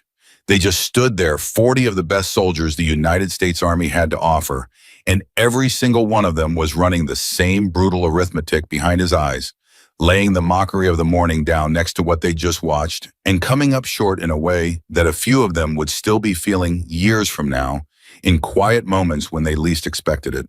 Ma'am, it was one of the special operators, one of the men who'd clapped slow and mean that morning when Cross had tried to send her off to the coffee station. He'd stepped forward without quite deciding to, and his voice came out rough like it hurt to use. That shot, nobody makes that shot. 400 irons that crosswind, and you didn't just hit the ground near him. You put it exactly where you meant to in front of him. Close enough to freeze him solid and never once close enough to touch him. There's maybe a handful of people alive who could even attempt that, and I don't think any of them would have called it on the first try. He stopped and swallowed and forced the rest out. Ma'am, I owe you an apology, and I've been standing here trying to figure out how to make it big enough, and I can't. There isn't a version big enough. Emily looked at him for a long moment, and there was no anger in her, and somehow the absence of it landed heavier than any anger could have. You don't owe me an apology for doubting the shot, Sergeant, she said. You'd never seen me shoot. Doubting the shot was reasonable. What you owe yourself is an honest answer to a harder question. She held his eyes. Why did you decide who I was before I'd fired a single round? Before I'd said 10 words? That's the thing worth taking home with you. Not the shot. The shot is just physics and about 10,000 hours of practice. Anybody with the hours can learn the shot. The judgment you made at the gate this morning, the one you made about me before I'd done anything at all, that's the thing that gets people killed downrange. That's the thing worth losing sleep over. The man had no answer. None of them did. And Emily hadn't asked the question to get one. She'd asked it to leave it there sitting in the middle of the range for each of them to pick up on his own time. Down at the gate, the MPs had Frank Wachowski face down on the warm pavement, arms wrenched behind him, and one of the soldiers reached into the chest pocket of his coveralls and came out with the external drive, still intact, still whole, 3 full years of falsified records sitting there in the palm of a private's hand. The soldier held it up over his head and called out that they had it. They had the drive. It was secure, and a strange, ragged sound moved through the men on the range. It wasn't quite a cheer. It was too shaken to be a cheer. It was more like the sound 40 men make when they finally let out a breath they hadn't known they were holding. Colonel Hayes lowered his radio at last, and for a moment he just stood there looking at the woman on the line. Then he did something that made every soldier on that range go quietly rigid. He turned to face her fully, and he came to attention, and he saluted her. A full colonel saluting a major and holding the salute, letting it sit there long enough that there was no mistaking it for a formality. Major Carter, Hayes said, on behalf of every soldier whose qualification is going to mean something again, because you refuse to let it quietly become a lie, and on behalf of 4 men who can't thank you themselves, thank you. Emily returned the salute, and her voice was quiet. The 4 men are the ones who did the hard part, sir. Their after action was screaming the truth for 14 months. I'm just the first person who was willing to actually listen to what it was saying instead of filing it and moving on. And that was the moment Sergeant Major Daniel Cross, who had been standing frozen at his control station through the whole thing, unable to move, unable to speak, finally forced himself into motion. He walked out onto the line, slowly. Every step of it visible, every step of it plainly costing him something. And 40 men watched him come because they all knew exactly what this was. They all understood that the proudest man any of them had ever served under was crossing his own range in front of everyone to stand before the woman he had tried to throw off that same range at dawn. Nobody envied him a single step of that walk, and nobody looked away from it either. He stopped in front of her, and for a long, painful moment, the legendary Sergeant Major Daniel Cross, 25 years, 3 wars, the man who had built his entire identity on being able to read a soldier in 3 seconds flat, could not find one single word to say. When it finally came, his voice was not steady, and he did not try to make it steady because he understood standing there that a steady voice would have been one more lie, and he was finished with lies for the day. Major Carter, he said, this morning when you climbed out of that car, I looked at you and I decided who you were. Took me about 3 seconds. I've been proud of that my entire career. 3 seconds and I know a man. I've said those exact words to every class I ever ran, hundreds of them. Thousands of soldiers.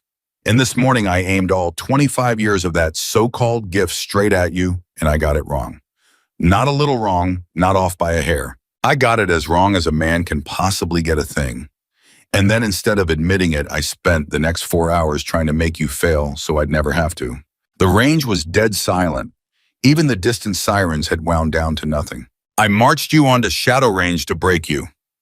Cross went on, and his jaw was working now, the words dragging out of him like they were caught on something. Not to test you, let's all be honest about what it was, to break you because you frightened me.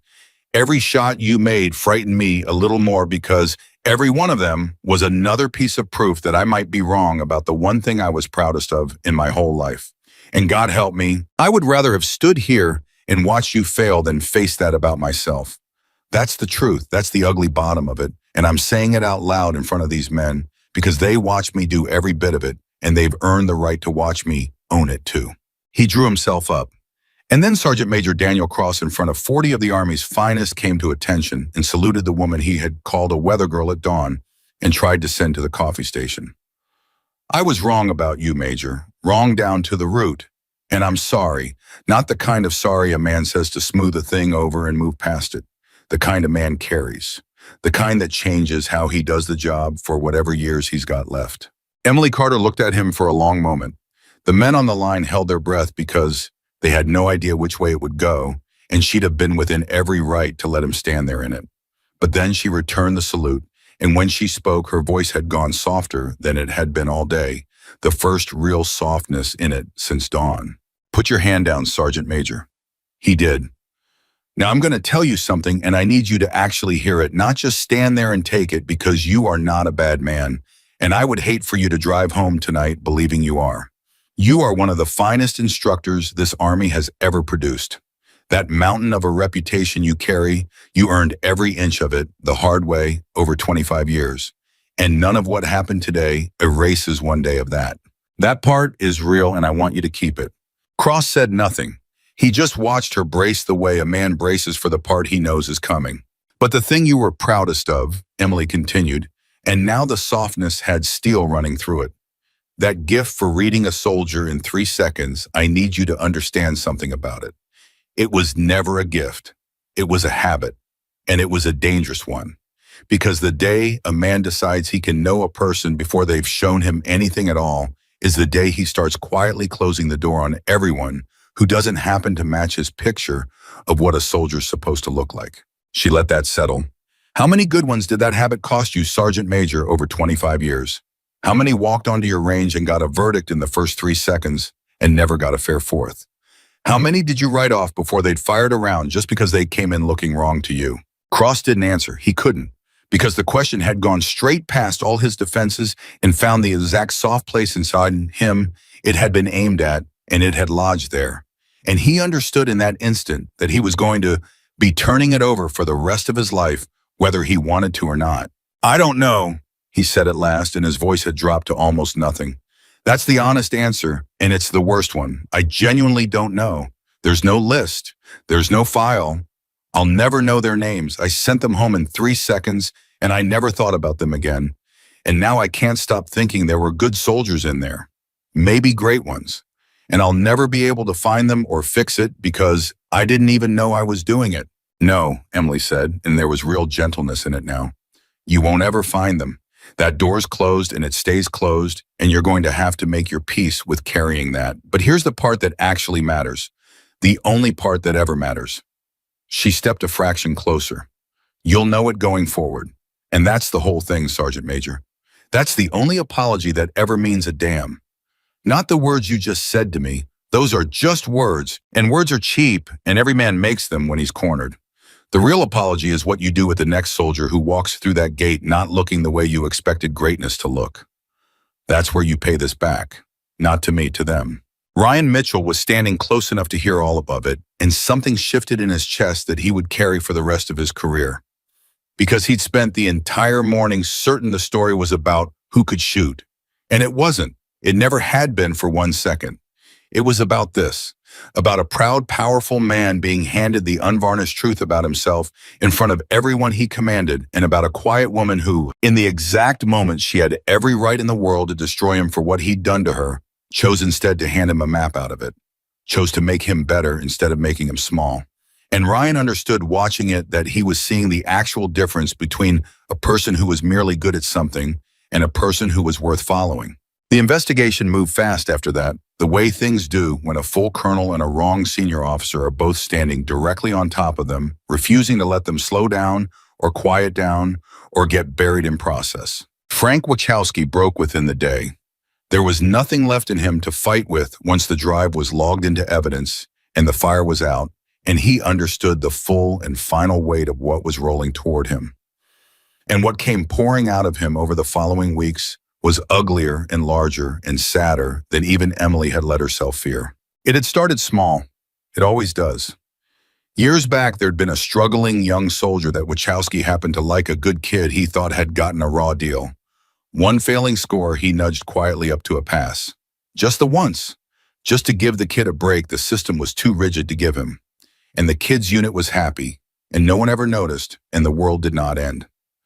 And then some months later, a certain sergeant who'd heard a whisper that Frank Wachowski could make a problem disappear came to him in the dark with an envelope. And the second envelope was easier than the first had been, and the third was easier than the second. And somewhere in that slow slide, the whole thing quietly stopped, being about helping any struggling kid, and started being about the money, and then about something even more dangerous than the money. The power, the private, intoxicating power of being the one man on the entire post who could turn a failure into a success, and with a few keystrokes in a dark room where nobody was watching. Over 3 years, Frank Wachowski had altered the qualification records of dozens of soldiers. Some of it was close to harmless. Men who could genuinely do the job and simply tested badly under the clock. Guys whose paper got fixed to match a reality that was already true. But some of it was not harmless in any way at all. Some of it was men who flatly could not do the things their certifications swore they could do, men who paid cash to skip the exact standard that existed for the sole purpose of keeping them and everyone standing near them alive. And some of those men had gone down range into real places on real nights carrying paper that told a comfortable lie about what they were capable of. 4 of them had died 14 months ago, and they had not died alone. They'd taken good people with them in a place Emily still could not say out loud even now. When that last piece came out in full, when the names of the dead were finally laid down on the table next to the falsified records that had put them in positions they were never equipped to hold, a silence fell over the whole facility that lasted for days. Because it stopped being an abstraction then. It stopped being a case with a suspect and a drive and a chain of evidence. It became 4 men who might very well still be breathing, and the people who'd been standing beside them who might still be breathing too, if one trusted range technician had not decided one envelope at a time that a standard was just a number he was allowed to sell. Cross took it harder than any man on the post. Harder in some ways than the families, because the families at least got to be cleanly, righteously angry, and Cross didn't have that luxury, because those were his courses. His name was stamped on every one of them. And while he had never known, never suspected, never so much as touched a dishonest dollar, he had been the mountain that Wachowski hid his whole operation behind. Cross's towering, unquestioned reputation was the exact thing that had made everyone assume the facility was clean. It was the thing that made outside auditors glance at the records, not at the great Sergeant Major Cross's operation, and move along without digging.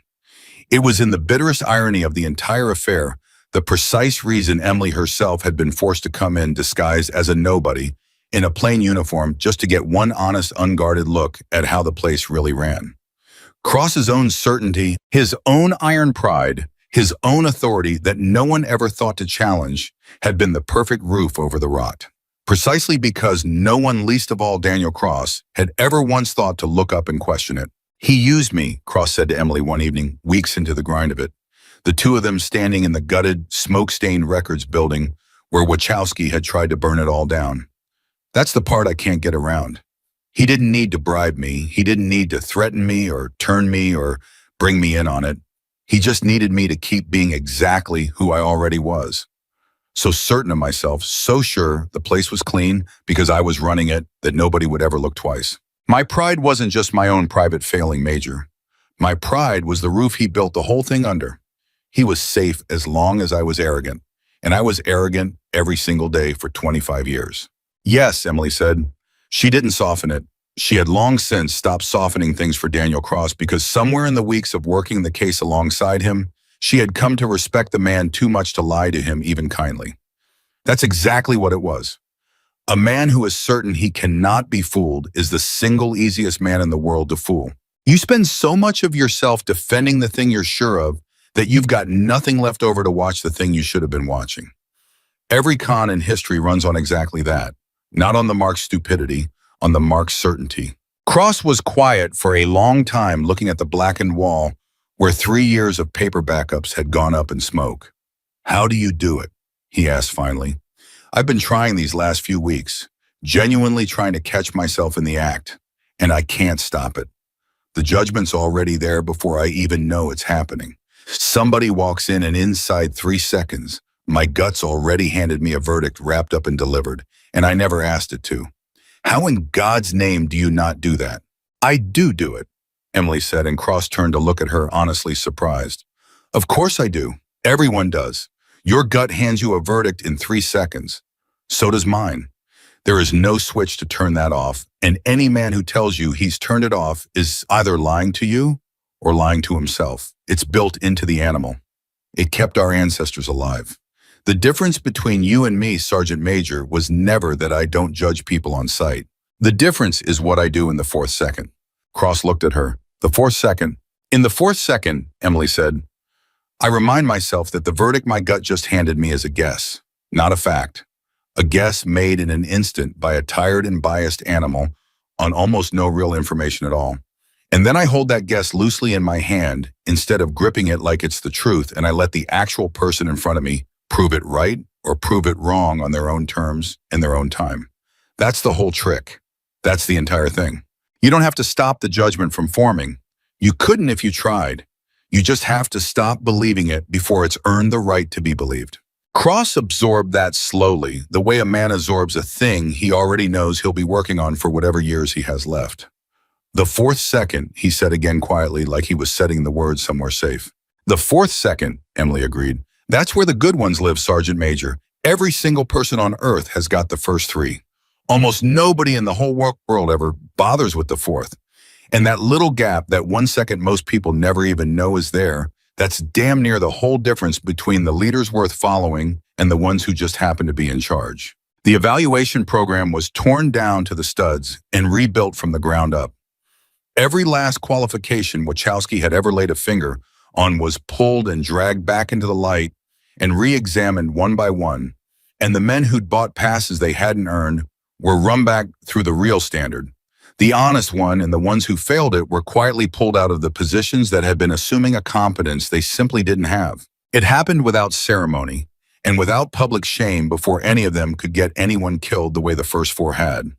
It was grim, thankless, exhausting work, the kind that generates no medals and no headlines. And it saved lives that would never once know they'd been saved.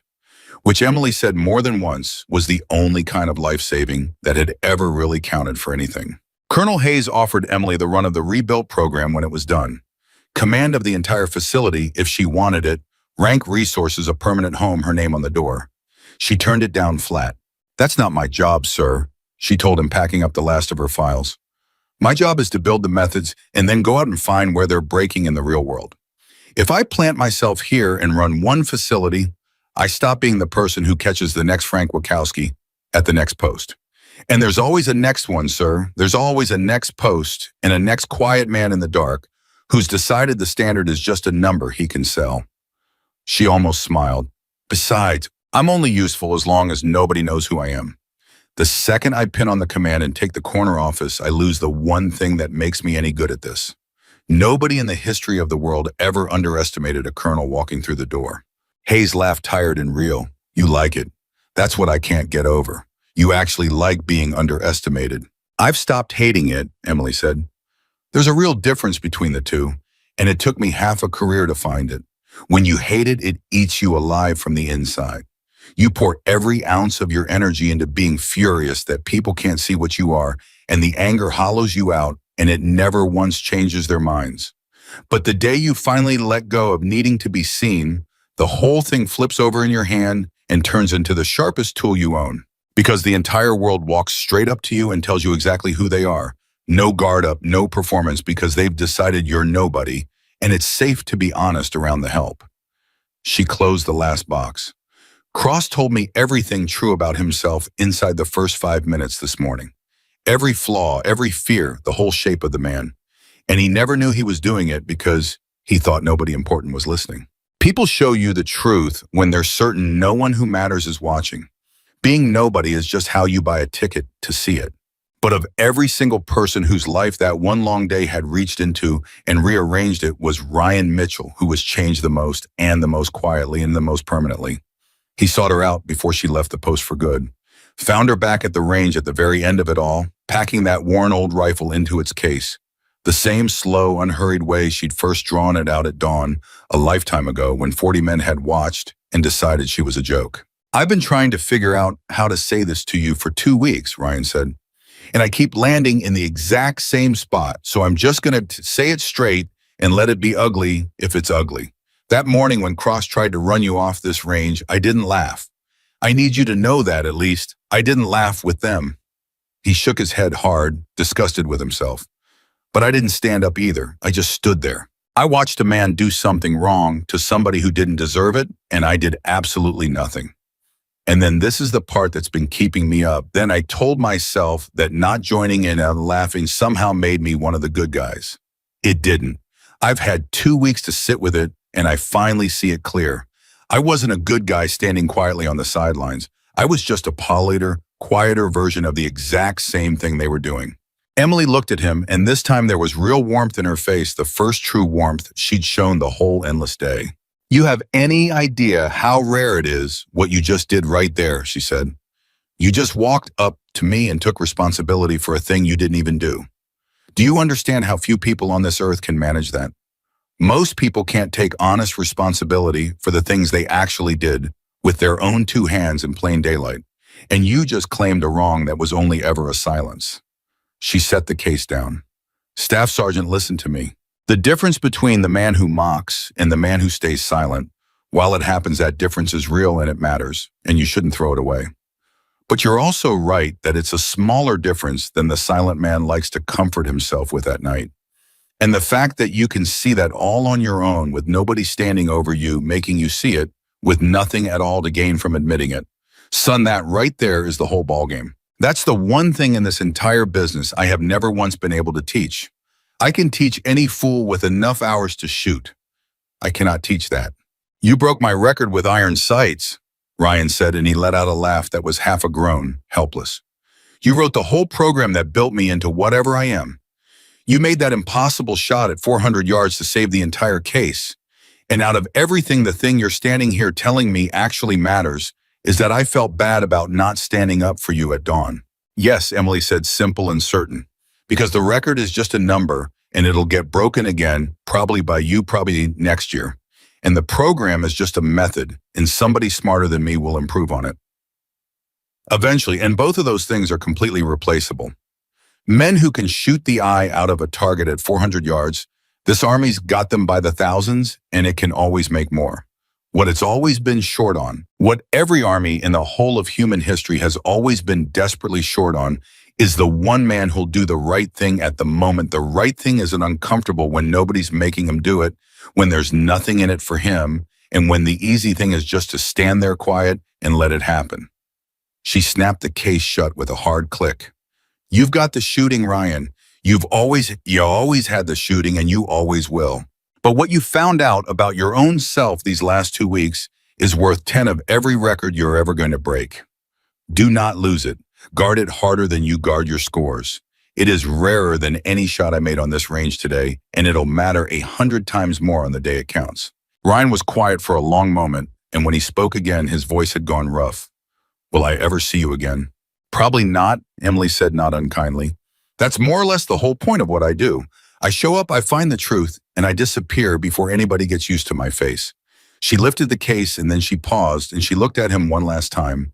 And there was something almost like a mother in it or a teacher who has spotted at the very last minute the one student worth the extra word. But do me one favor and it'll cost you nothing, and it's the only thing I'll ever ask you for. Someday some kid is going to walk onto your range not looking one bit the way you expect a real shooter to look. Wrong uniform, wrong build, wrong background, wrong everything. And your gut is going to hand you a verdict in 3 seconds flat, the same way every gut on earth does, the same way mine does, the same way Cross's did to me this morning. She held his eyes and would not let them go. Give that kid the 4th second, Ryan. That's all. Just the 4th second. Then pass it on to the next one and tell them to pass it on too. And she walked to her beat-up green sedan, the very same one that not one of 40 elite soldiers had spared a second glance that morning, and she got in and she drove off the post. And the guard at the gate waved her through without so much as looking up from his clipboard, exactly the way she liked it, and nobody, in a nothing car already on her way to the next place in the world where the truth was hiding in the dark, waiting patiently for the one person humble enough and quiet enough and willing enough to be underestimated to finally come and find it. Behind her on a range at Fort Liberty, 40 of the finest soldiers in the United States Army stood in the long gold light of the fading afternoon and understood each in his own way and in his own time, some of them right then and some of them not for years, that they had spent a whole morning laughing at the best soldier any of them had ever seen. And that the only reason they had been able to laugh at all was that she had looked to their certain and confident and utterly untrained eyes like nothing whatsoever. And Sergeant Major Daniel Cross stood longest of all, alone on his own range long after the others had drifted off to their trucks and their barracks and their quiet reckonings as the light went from gold to gray to nearly dark. Turning 4 small words over and over in his hands like a stone he had every intention of carrying for whatever years he had left in this life. The 4th second, he had spent 25 years being proud of the first 3. He had a feeling standing there in the dark on his empty range that the whole rest of his life was going to be about learning the 4th. The gate guard's clipboard was still in his hand when the green sedan's taillights vanished into the civilian traffic, and Sergeant Major Daniel Cross was still standing alone on his darkened range, and neither man knew yet that the story of what had happened at Fort Liberty that morning was not going to stay at Fort Liberty. Stories like that never do. A story like that is a living thing. It has legs. And this one was about to walk clear across the entire United States Army. It started the way these things always start, with the men who'd been on the range. 40 of them had watched it.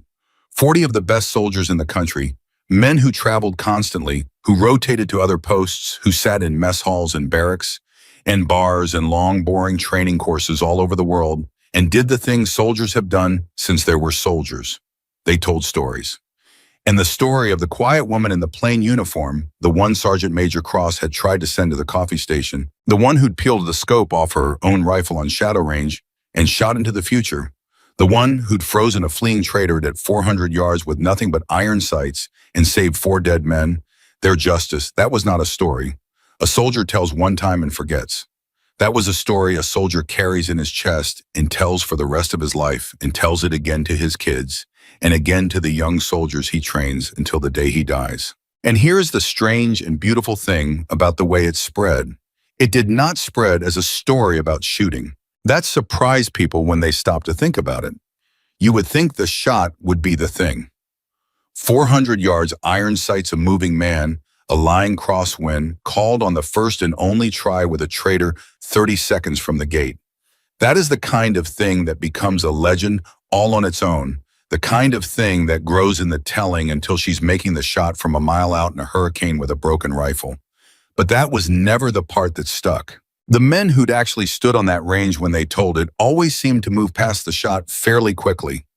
Yeah, they'd say she made an impossible shot, sure, but listen, that's not the part you need to hear.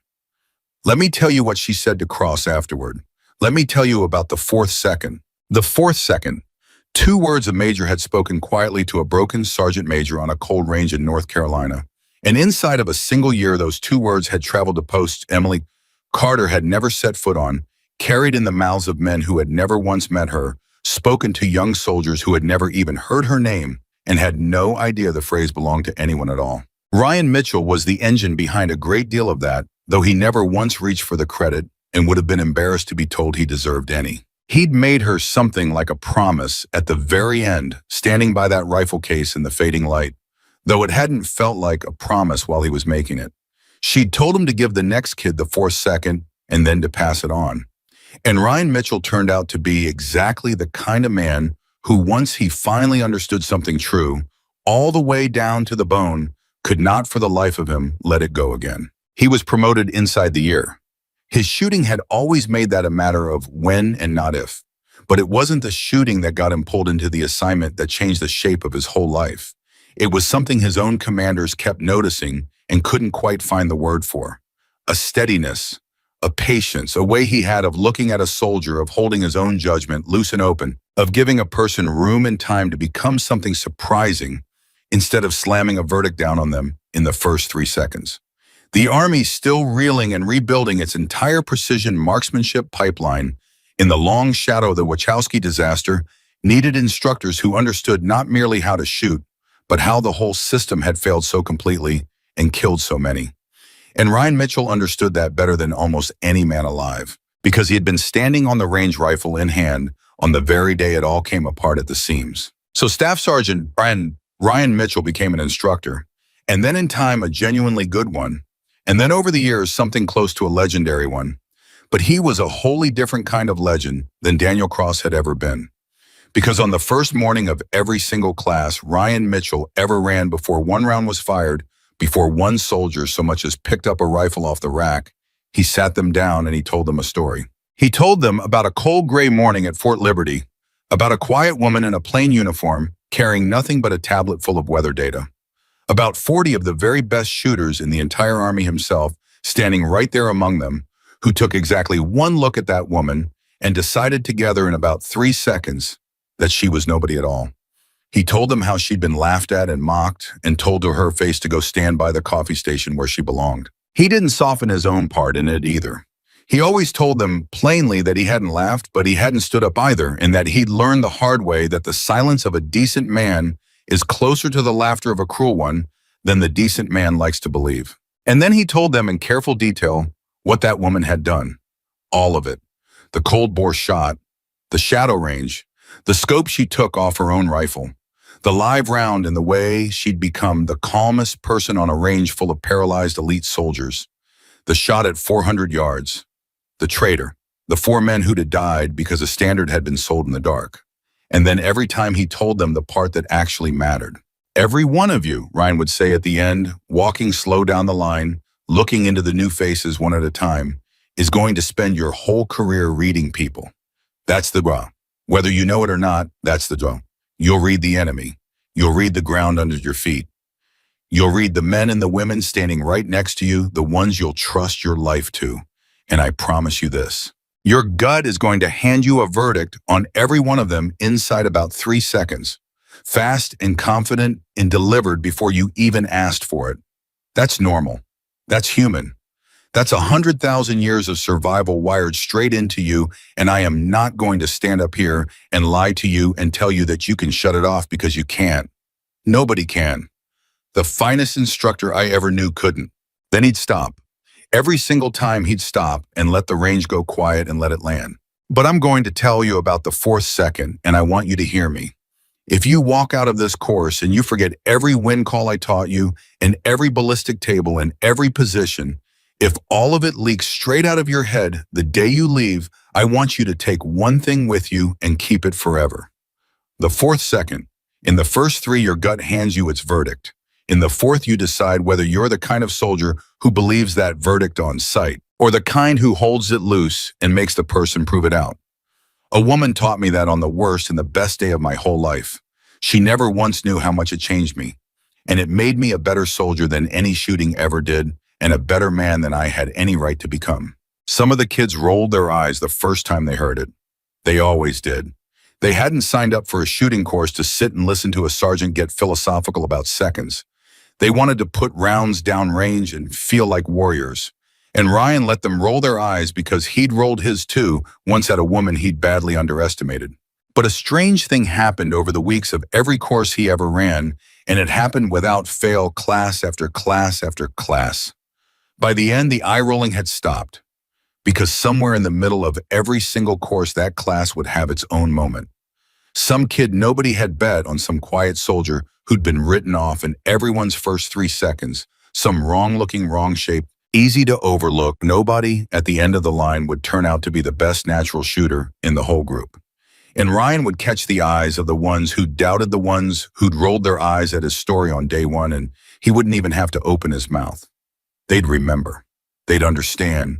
They'd feel the exact shape of the lesson close around them, and it would never fully let go again. And every one of those soldiers walked back out into the wider army, carrying 2 words whether they'd meant to pick them up or not, the fourth second.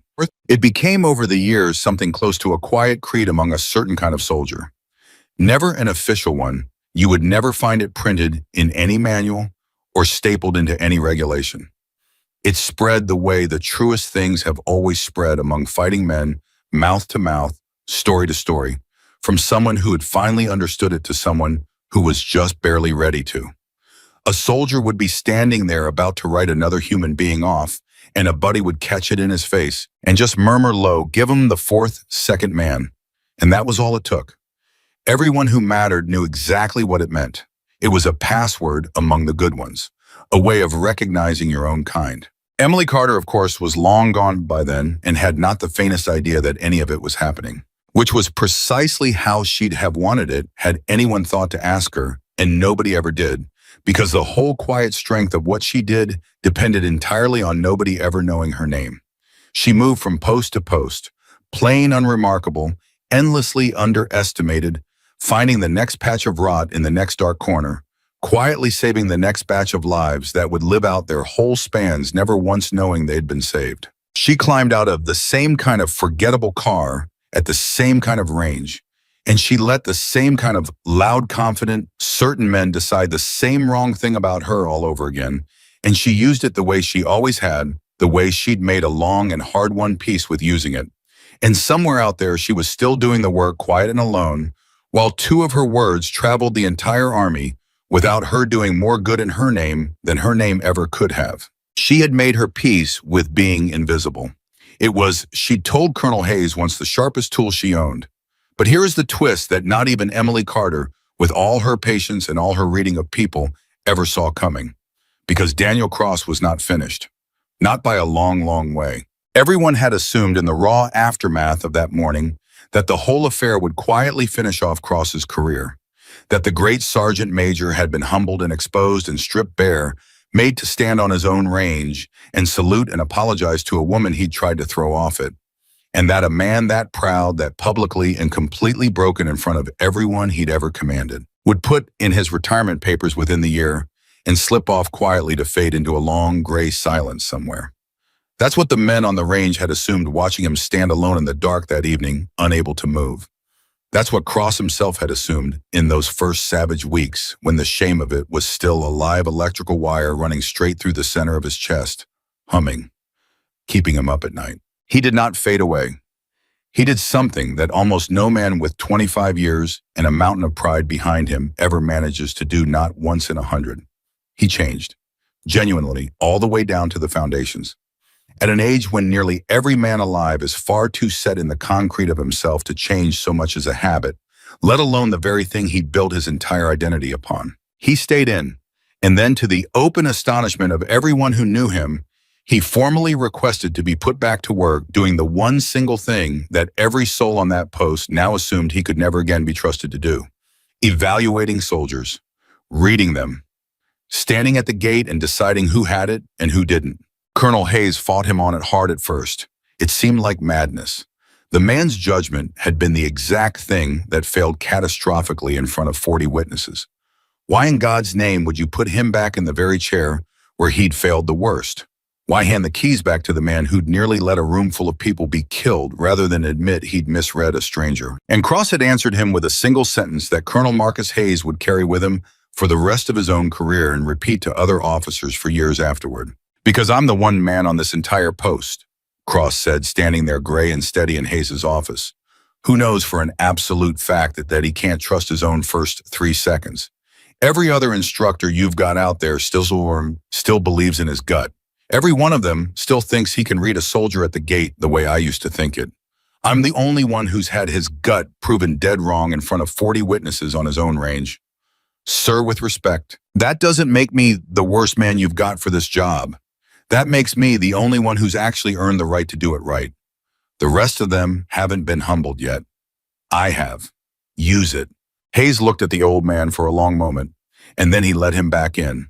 And Sergeant Major Daniel Cross became, over the last years of his long career, something he had never once been in the first 25 of them.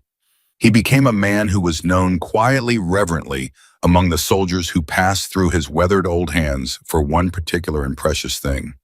He was the instructor who gave everybody a real chance. He was the one who didn't write you off at the gate, the one who didn't decide your whole story in 3 seconds and hand you the ending before you'd earned a single line of it.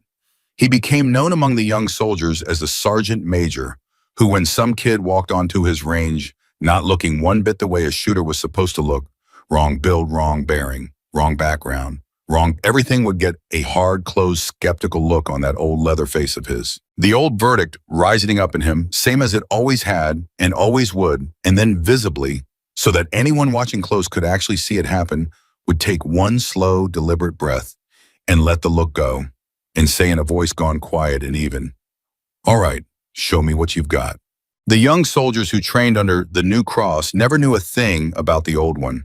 They never knew there had been a version of the man who'd have sent half of them packing in the first 3 seconds without a second thought. They only ever knew the sergeant major who watched them longer and harder than any other instructor bothered to, who dug up the diamonds.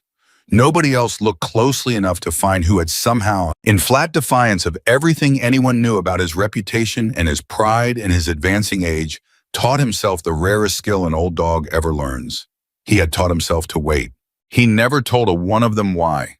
He never breathed a word about the morning or the woman in the plain uniform or the shot at 400 yards.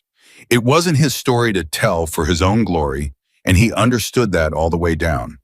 But every single time he took that slow breath and let an unfair verdict die in his throat and said, "Show me what you've got," to some kid, the rest of the world had already quietly given up on Sergeant Major Daniel Cross was living deliberately and gratefully, inside the 4th second, paying back one soldier at a time, one chance at a time, a debt he owed to a woman he had wronged and fully expected he would never lay eyes on again as long as he lived.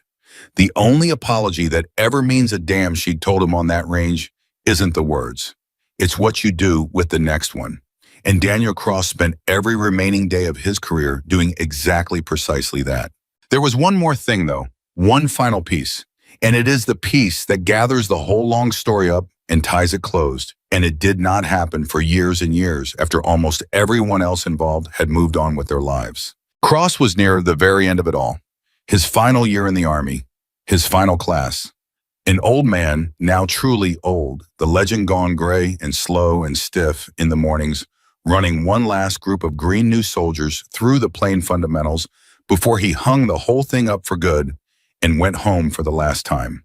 And on the very first day of that very last class, a soldier walked onto Daniel Cross's range who did not look the part.